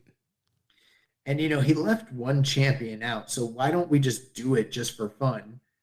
Teton is a CMLL world champion right now. He lost to Despy, Lindemann, Phantasmo, Wato, and Yuta Wheeler. Out of those guys, who would you like to see challenge Teton in Arena Mexico for the gold? I would say Desperado because their match was awesome. And obviously with Desperado and his history, I think you could have a really cool atmosphere in Arena Mexico on a Friday night. Big main event, horns honking, Teton and Desperado, they would tear it up. I agree with you. However, can you imagine El Phantasmo in Arena Mexico? Oh my god! I think that's the way I'd like to go. Oh my gosh, ELP in Arena Mexico, he would be a menace. Yeah. Oh man. Then Les Commission 7252 says, is it possible for a junior heavyweight to move up in the heavyweight division but stay in the junior division as well at this current state? I believe this can work for Hiromu, as I believe it did for Prince Devitt in 2013. Hiromu's goal is to have a junior heavyweight main event at Wrestle Kingdom, but still has a desire to compete with the heavyweights. What do you guys think? That's the only real precedence you have is Prince Devitt. And so, yeah, I think that could work if the company decided they wanted him to do that and they let him do it and they got behind him to do it, Yeah. I mean, I think it would be cool to see, especially with a guy like Hiromu, kind of becomes such a huge star and could mix it up with we've already seen him starting to mix it up with heavyweights. So I think it could work. Just, yeah, it's all on the booking. All right, so that's all the questions there. We gave our top 5 matches, reviewed all the competitors. So we have the big final show coming up on Friday that will conclude this tournament. The A block winner, Hiromu Takahashi, faces off the B block winner, El Desperado. Young boy, who you think's taking this one? Yeah, I think it's going to be Desperado. I mean, I could be wrong here, of course. But, we've discussed how at the start of this tournament, if they go with Hiromu again, it's almost like a retread, a rehash of similar themes and stories that we've gotten year over year. And I feel like that's just too much. Even with, like, for instance, recently, Kota Ibushi going back to back to back, so many years consecutively in G1 almost kind of became stale to a certain extent as well. Despy has been the guy. He kind of made himself like the kayfabe guy by beating Hiromu earlier this year at Wrestle Kingdom. But that match, even though it was good, it was shorter. It didn't really follow the flow and the history of some of the epic encounters we'd seen, even just from the Super Juniors this past December, and definitely from the year prior. So this is kind of a chance for them to do another huge main event, big building, historical moment, generational rivalry between these two guys. And I'm expecting for them to really like have an incredible match. A lot of chemistry here. But the main thing too is, we wondered why Despy lost the title. Well, I think it's so that he can win it back on another big stage with the crowd, behind them. And, it's sort of like that WWE thing with Drew McIntyre. He won the belt in an empty arena. Nobody saw it. People were thinking that they were going to, wait to crown him in front of crowds and really make him. And then they never did it.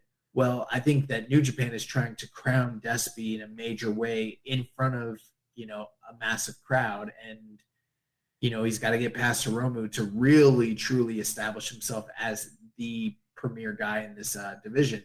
And if he doesn't, that's another huge heartbreak in the Super Juniors. He's never going to get this shot to be in the finals with Hiromu again, more than likely. So this has got to be his defining moment in Super Junior history. And I think he does it. I think he wins his first one. I think he goes on and beats Ishimori to win the belt back. Otherwise, we're going to get Ishimori and Hiromu, in a return match, which I'm not really too keen on. Yeah, I think the booking direction that makes the most sense is, like you said, El Desperado getting the win here. Then he can also get, it's a rematch from Ishimori because Ishimori was the one that beat him. So he gets a rematch. He earns a rematch. And like you said, the whole crowd would be behind him and getting the belt from Ishimori. But I think this match is going to be very special for all the reasons you listed, especially if we can get the crowd being allowed to be vocal and cheer again. The atmosphere for this final show could be incredible, and I know we're probably going to see a lot of previews and angles that are going to build up to Dominion. They already announced a lot of the guys will be on the show, guys like Jay White and Carl Anderson and United Empire guys. So they're bringing in a lot of the heavyweights, a lot of the guys that have matches coming up at Dominion. They're going to be building to that on the undercard, and then we're going to conclude this big main event here, which also, like we mentioned earlier, Hiromu has been championing for this division to get more main events, be the highlight, the spotlight. They will be the spotlight here on this show in Budokan Hall. Big rivalry, big matchup, big stakes. This should be a match of the year contender, and I'm expecting Desperado to come out with the big win, like you said, and then we'll get Desperado versus Ishimori June 12th at Dominion. Yeah. So be on the lookout. NJPW1972.com. I'm sure they will announce the full card for this final show sometime during the week, because that show obviously is coming up on Friday, so they'll probably announce that coming up pretty shortly here for the rest of the card. Then real quick, we'll talk about New Japan Strong. We had night 3 of the Mutiny Tour this past Saturday. Show opened up with Stray Dog Army, Barrett Brown, Bateman, and Mysterioso defeating Fred Yehi, Kevin Knight, and the DKC. Fun 6-man tag up here. They're kind of telling a story between Bateman and Freddie Yehi, so it seems like that rivalry is going to continue on. In the second matchup, we had David Finlay defeating Blake Christian at 10 minutes here. Dave Finlay coming out with the Shillelagh, teased hitting Blake Christian with the Shillelagh in the matchup here. So I'm wondering if they're slowly teasing a heel turn for Dave Finlay. Not sure what they're doing here, but good matchup here. And then the main event of the show, we had the United Empire team of Jeff Cobb, Kyle Fletcher, and Mark Davis, who were accompanied by Aaron Henare, Great Okan, and TJP.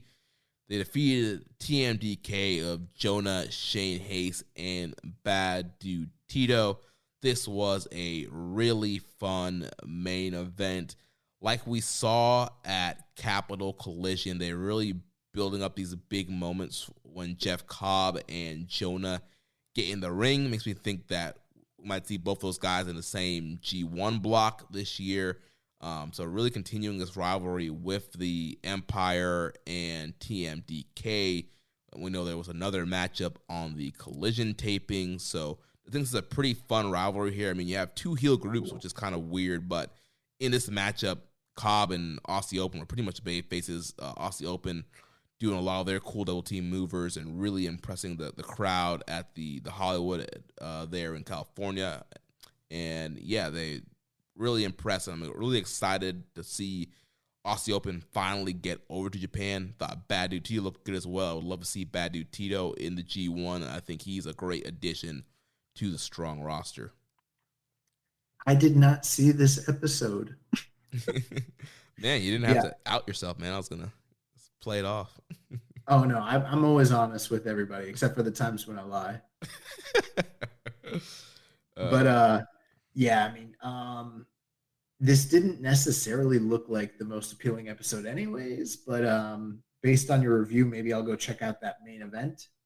Yeah, I think that's the one thing that's definitely worth a watch here. And then next week will be the conclusion of the Mutiny Tour. So we'll have Kita and Yu Uemura taking on Kevin Blackwood and Lucas Riley. The Fallen Angel, Christopher Daniels, we teaming up with the Sauce, Alex Zane, to take on El Phantasmo and Chris Bay. And then in the main event, the Stone Pitbull, Tomohiro Ishii, will be taking on Big Damo. There was a promo in this week's show from Big Damo calling out Ishii for this main event matchup here. So, I mean, this is make or break, I think, for Big Damo. If he can't have a good match with Ishii, then he needs to get out of here.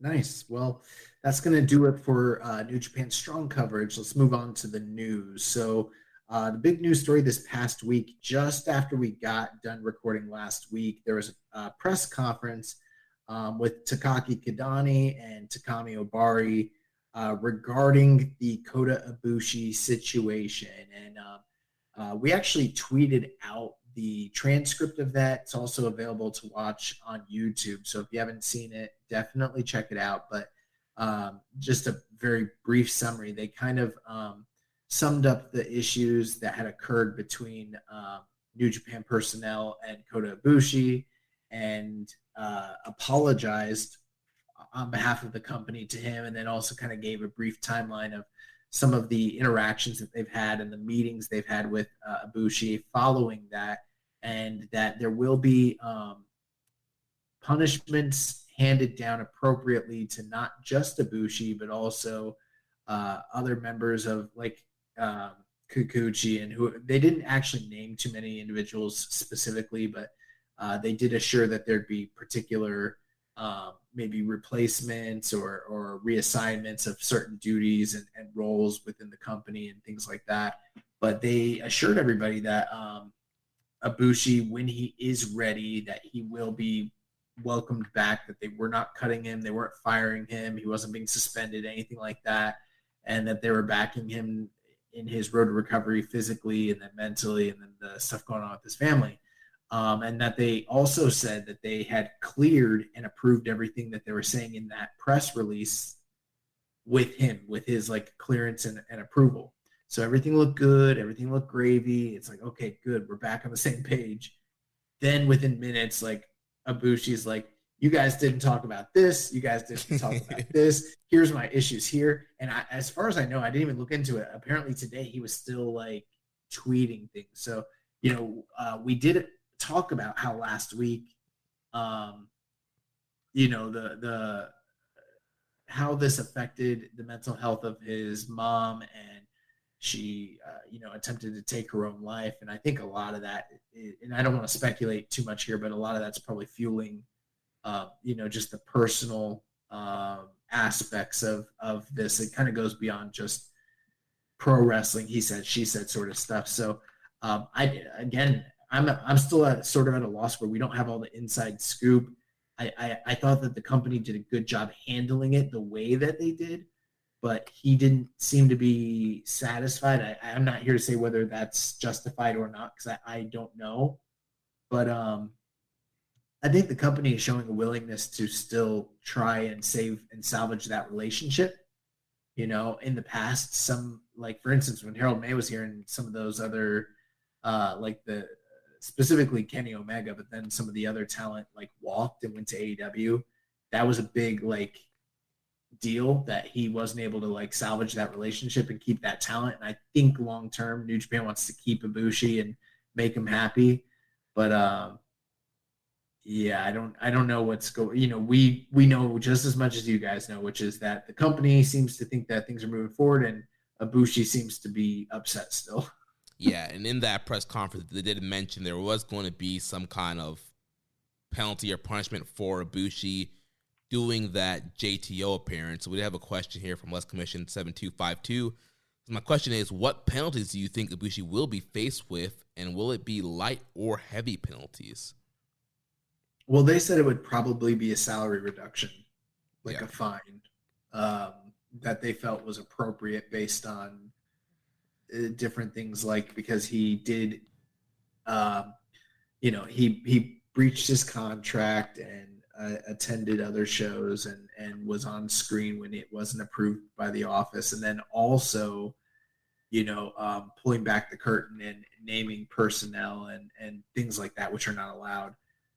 That's kind of what they alluded to. So, I mean, I assume that's probably what it would be based on their comments. Yeah. Then Hawaiian Punch BV says, now that Ibushi has bad-mouthed a TV Asahi executive, is his termination coming soon? And then how would a hypothetical Ibushi and MJF or Sasha Banks and Naomi match go? Is that something that he did on top of all this recently? He said something negative? I guess so. I haven't seen his tweets today, so he must have tweeted that out today, I guess. Yeah, and it's hard. The reason I don't follow it entirely is, again, because once the translations start coming out, I was like, this is so hard to understand for all the reasons we mentioned last week, where I'm like, I don't know what's going on. Yeah. An Ibushi MJF for Sasha and Naomi match, it would be very weird. Yeah, super weird. Yeah, I can't understand these. I'm looking at these tweets. Like, he's been tweeting. He tweeted today, and then who knows? I don't know. In the last 4 days, he's had quite a few tweets. So I couldn't say. I don't know. Sure, it won't improve things. Yeah, I don't. Well, who knows? Maybe we can hope for the best. I don't know. Great O'Khan and Jeff Cobb, they invaded Dynamite this past Wednesday night. They attacked FTR and Roppongi Vice on the episode, which was, I didn't expect it. I was marking out pretty hard. I'm sure you probably were too. Yeah, that was a big shock. I jumped up. I was like, oh, Khan and Cobb are here. It was awesome seeing those guys on Dynamite. Hawaiian Punch BB asked, have you guys ever had as much fun in Vegas as Great O'Khan did in Vegas? I've never been to Vegas, but I don't know that I've ever had as much fun in my life as Great O'Khan seems to be, just from the pictures and videos I've seen. Yeah, I have not been to Vegas either, but Great O'Khan seemed to be living his best life and really took in all that Vegas had to offer. He took some in, he gave some out, he did a lot, you know what I'm saying? New Japan has also announced the first match for the Ignition taping for Strong in Los Angeles on June 19th. In tag team action, Hiroshi Tanahashi and Yuya Uemura will face Bullet Club's Jay White and Hikuleo. There's also going to be a meet and greet coming up on June 9th. Tama Tonga will be online for that meet and greet, so you can join that. This coming Thursday on Axis, Okada versus Naito, the Dantaku title action, that will be aired at 10 o'clock, 9 o'clock Central. This week's free Monday match of the week, Hiromu Takahashi versus Yo from last year's Best of the Super Junior Finals. Some other things that are not listed here in the news. There was something going on with I saw Shingo showed up in All Japan and was facing off with, I believe, Jake Lee. Yeah. I don't know I have to look more into that. I don't know what was going on there, but I know Jake Lee's been angling to get into the G1, so who knows? And then Yuji Nagata was on that show, and he apparently joined a group called Evolution. I know this sounds trolly, like I'm doing a bit. I'm absolutely not. This is not the Evolution of the early 2000s in WWF that we were referring to. This is some other group in All Japan called Evolution. I saw Hikaru Sato was in this group, so I don't know what the deal is, but apparently it's weird. Nagata's over in All Japan joining groups. You got Kojima challenging for titles in Noah. I'm starting to wonder, are these dads going away? What's going on? Yeah, the boards open back up. foreigners are coming in. Like, nah, man, we got to get out of here. We got to find a way to be on top. And for this Evolution group, you know, what I need for this group, I need a Japanese version of Evolution. You know, back in the day, you would have like, you know, Big Boss Man. He would go to Japan. There'd be a Japanese person singing Hard Times. Well, we need somebody, a Japanese artist singing Evolution. Nice. I'm all for it. But that is going to do it for this week's news. We can jump over to the questions and then close the show out. Yeah, so Joel Core 204 says, loving this year, especially with juniors, but the final seems kind of academic at this point. Now that Double or Nothing is over, I would love to hear the Forbidden Door matches that you would like to see. Man, you know, for me, I think as the time comes, we're going to give a more like insightful Forbidden Door, like preview type of show down the line. I haven't really been giving too much thought to it. The one thing I will tell you, and this is going to go against what I've said in the past, there's almost nobody in this company I really want to see wrestle CM Punk. And there was a time where I was excited to see CM Punk wrestle in this company, but I just don't think he's that good anymore. I think he's like regained his form, but wrestling is so far past what it was in 2013. I don't think he's up to the working standard of the vast majority of the guys in AEW. And I sure don't think he's up to the working standard of the vast majority of the top end guys in New Japan. But he's the champion there now. So someone from New Japan's probably going to do a job to him. I'm guessing it's probably Tanahashi. He's the only person I can think of that's got a big enough name that can eat the pinfall and be like good afterwards right now. But yeah, I mean, and also work the style that like Punk is going to want to work. Yeah. And unless you go Ospreay to, you know, try and help get a phenomenal match and you could continue to do a storyline where he gets screwed out of that match. You could do that, but then it's like he lost to Moxley. Now he's losing to Punk. Like, I don't know. I don't know if that's a good look, but maybe that could fit into his arching storyline. Possibly, yeah.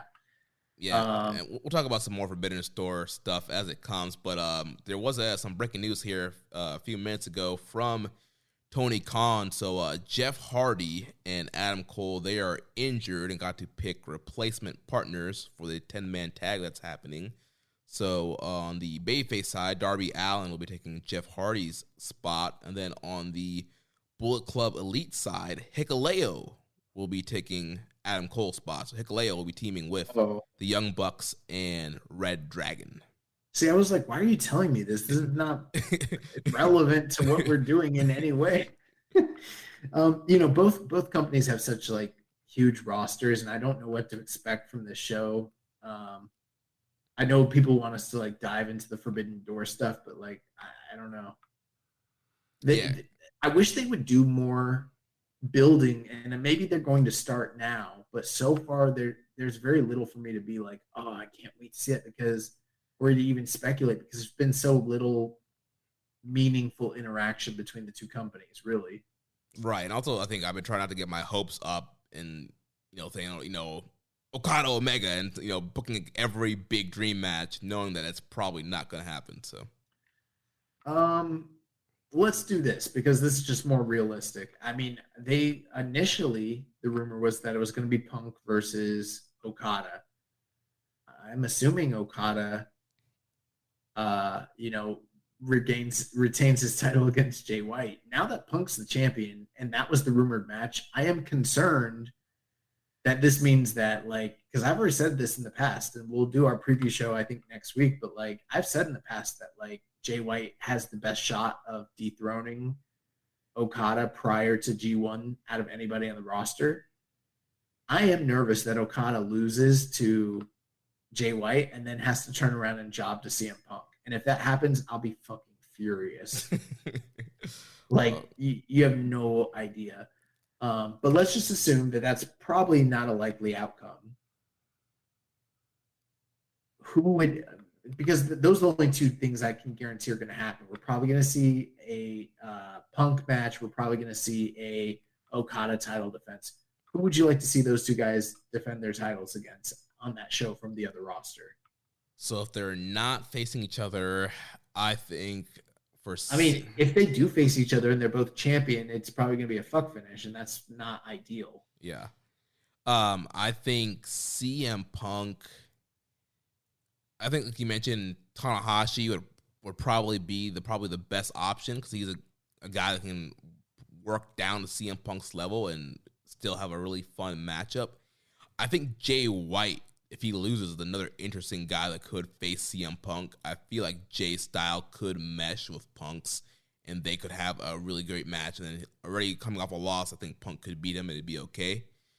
That's true. For Okada, I think Jon Moxley is probably a great match. That's a match that has been protected so far. They haven't done that yet. I think that could be a lot of fun. Bryan Danielson would be a great matchup for Okada. Oh, that's what I want. Yeah, I think those are probably my top two currently healthy, active AEW guys. I think Matt Sydal should get a title shot. Against Despy? No, against Okada. Oh, man. Yeah. No. Next question.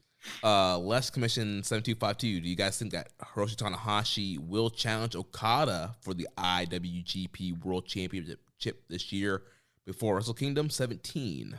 The story can be similar with Naito, with Tanahashi trying to find that one last Wrestle Kingdom main event. I don't think they should do that. I mean, they could, but it's just, I feel like at this point it'd be going to the well one too many times, especially with Tanahashi coming off so many losses and not necessarily looking his best. Like, I'm almost at the point where I'm like, leave the memories alone. You know what I mean? Right. It's like I think they've already done it one more too many than they've already done it.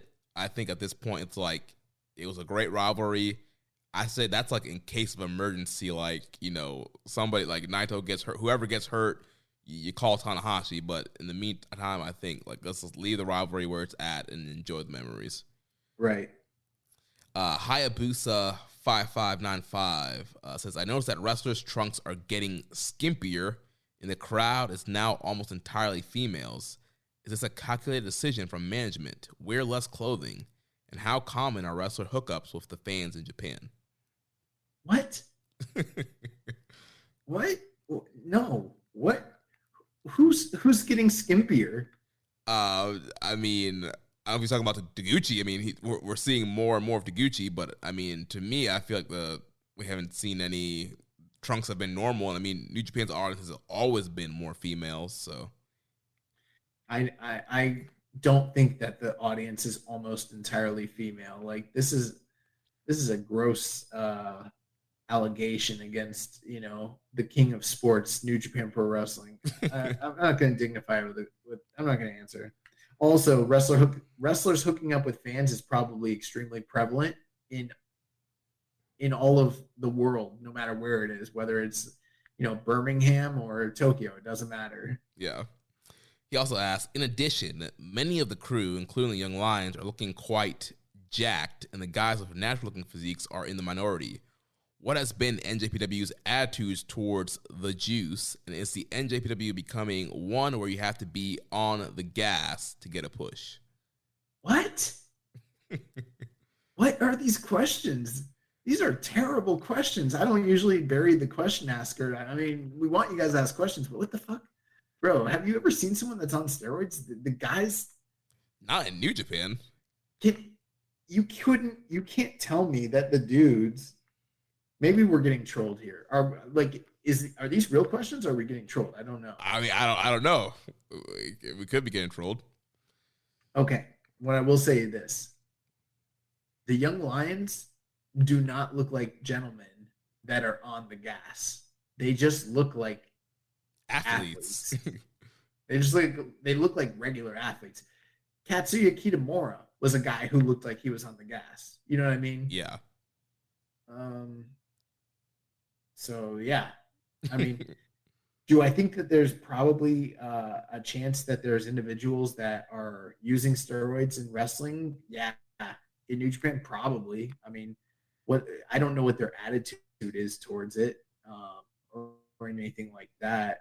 I don't know if they're like testing. They probably, who knows? Probably not, because I'm just guessing. But I mean, historically speaking, like based off what I know of like MMA, they never tested for it in any like fight promotion. So, but I mean, dude, I don't know. You look at some of the top stars, Okada, Naito, Shibata. Those don't look like dudes who were on steroids. Not at all. Like being a body guy's never been a big deal in Japan like that, like at all. So I don't know. Yeah. Rainbow and Slam Pig asks, do you expect a surprise AEW star to show up at the finals to set up a Forbidden Door match? Who would you most like to see have a match against a top junior from NJPW? Oh, it's a good question. I'm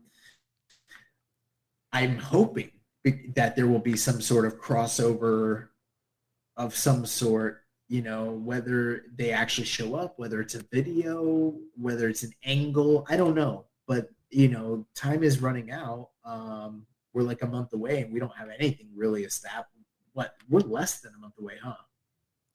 Yeah, because it's June 26th is the Forbidden Door. Yeah, so I hope they do something quick, but yeah, I think most of the angles will probably happen at Dominion. Or just over in AEW in general. Yeah. But if there's someone from for me, if I had to pick just like one guy from AEW to have a top match with a junior, it's probably going to be Rey Fenix. Yeah. For me, I would say Darby. I want Darby versus Hiromu. Yeah, I love Darby. I mean, bro, they've got so many guys that like are technically juniors that are incredible over in AEW. So yeah. Then last question here from Hawaiian Punch BV. Thoughts on George Kambosos Jr. versus Devin Haney this weekend? Yeah, I'm glad that we're getting fight questions again. I think we had a few weeks where we were really busy and we had to bypass some of them, and then they kind of became outdated by the time we got around to like answering questions. Real quick, I just got to do this. I've been wanting to do it for a while now, and I keep forgetting. I told everybody that listens to this podcast that Canelo Alvarez would get his ass kicked if he ever fought Dimitri Bivol, and he did, and like he really did. And I never got the praise or the adulation or my flowers. So anybody that listens to this, and I didn't just say it once, I said it like a lot of times on multiple episodes, unprompted. Like if Canelo goes up to like heavyweight again and fights one of those Russian dudes, he's going to get beat. And that's exactly what happened. So maybe you guys should listen to your boy. I don't know. George Kambosos versus Devin Haney is a very, very interesting fight. I don't really know who I've got. I mean, Kambosos is like got the heart of a lion. He showed that in his, title winning effort in his last fight. Why am I forgetting names? Who did he beat for the title? I don't know. It's late, so I'm like, the guy that beat Loma for the title, they had like a fight of the year contender. I don't know why, I can't remember. It doesn't matter.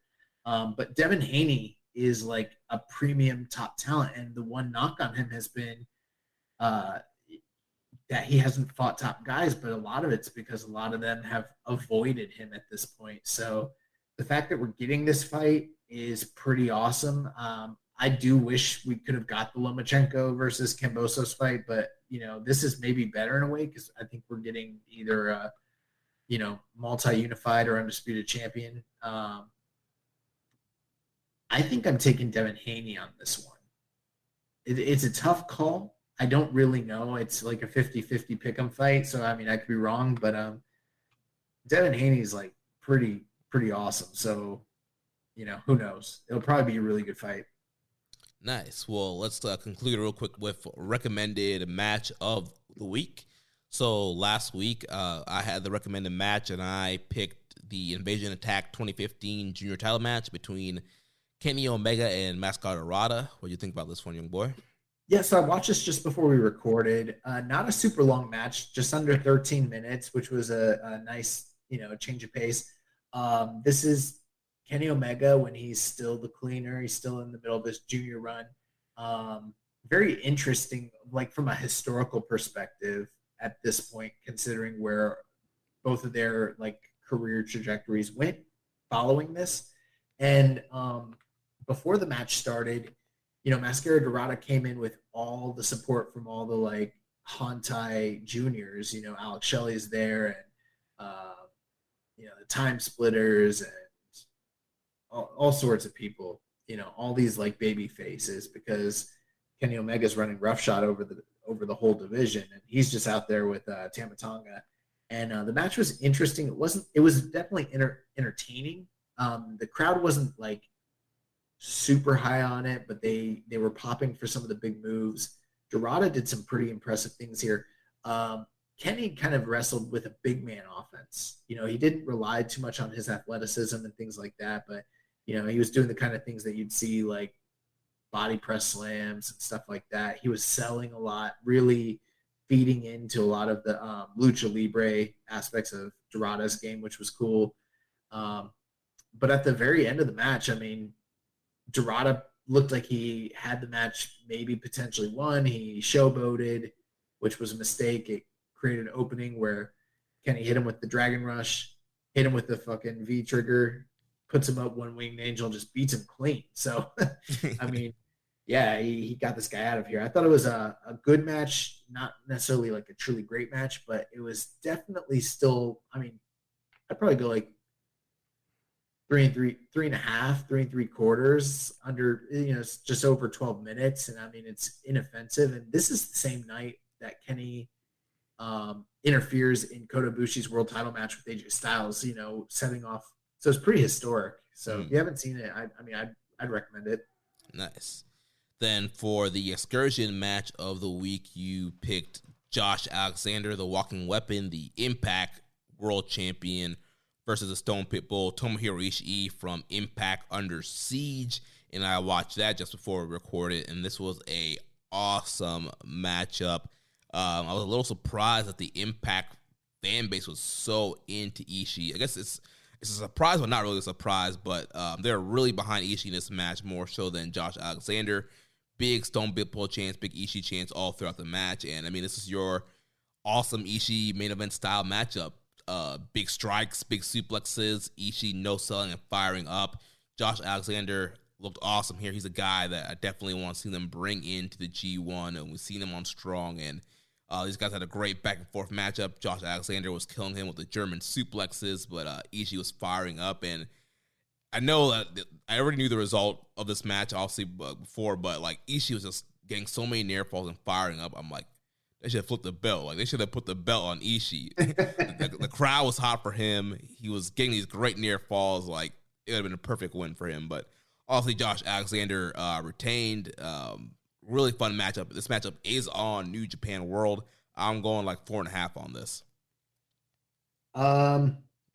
Awesome. Yeah, I still have to check that match out myself, to be honest. But I've got it on my list. Now that Super Juniors is ending, that opens up a little bit of time to like catch up on a few things. Yeah. Now, one thing I got to tell you here, and this is probably my mistake. I should have looked at the rundown. You've got an excursion match of the week listed, and I've already watched it. So I don't know what you want to do with that. Well, I mean, you haven't given your thoughts on it, though. I haven't. So that's fine. I can do that next week if that's what you like, unless you want to pick something else.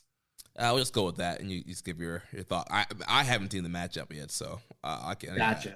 I need to watch it too, but yeah, you can share your review on it. So my pick was Hiromu Takahashi and Kento Miyahara versus Jake Lee and Taichi from the Korakuen Hall 60th Anniversary Festival. Nice. My match of the week, recommended match of the week, is from February 10th, 1983, New Japan Pro Wrestling. It is a tag team match between Gran Hamada and Kuniaki Kobayashi taking on Kentaro Hoshino and the original Tiger Mask. And let me tell you guys, if you've never seen this match, first off, this match is very hard to find. And very recently it became a link to it that's widely available is now up online. We'll share that link, so if you guys want to check it out. And for my money, this is the fastest paced, or one of the fastest paced tag team matches from the 80s that I've ever seen. It almost feels like a prototypical, like the prototype for like what Dragon Gate matches would become. Nice. Like this is like Lucha Rezu, but in 1982. So if you've never seen it, I give it a high recommendation. This match fucking rules. Definitely looking forward to checking that out. Well, that's going to wrap things up for us here this week. Next week, we'll be back to review the best of the Super Junior 29 finals and preview Dominion. So if you enjoyed today's show, please consider making a donation by visiting socialsuplex.com/donate and click on the donate button under the Keeping It Strong Style logo.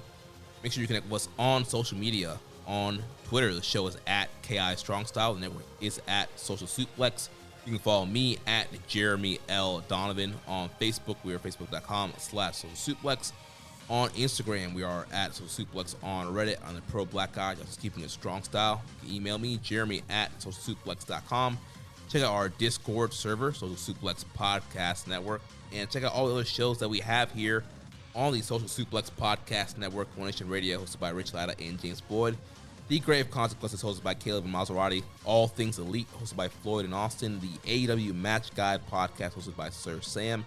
And The Great Match Generator, hosted by Danny. Don't forget to subscribe and leave a rating and review. And we will catch you next week on Keeping It Strong Style, the ace of podcasts. Ichiban. Thank you for listening to Keepin' It Strong Style. We'll see you next time. What's that place you've always wanted to try? Well, you're there, sharing plates with just one bite. Or on second thought, maybe not sharing. It's that good. When you're with Amex, it's not if it's going to happen, but when. American Express. Don't live life without it. Introducing Under Armour's Infinity High Sports Bra. Its ergonomic design is molded to support the natural movement of your body. With cord-out padding, the better breathability eliminates extra bulk without sacrificing support. And quick-dry padding is Under Armour's fastest-drying padding yet. When you're lifting heavy, running fast, and pushing yourself further than ever before, you need a bra that will help you go that extra mile and make you feel your best. Shop the Infinity High Sports Bra now at UA.com.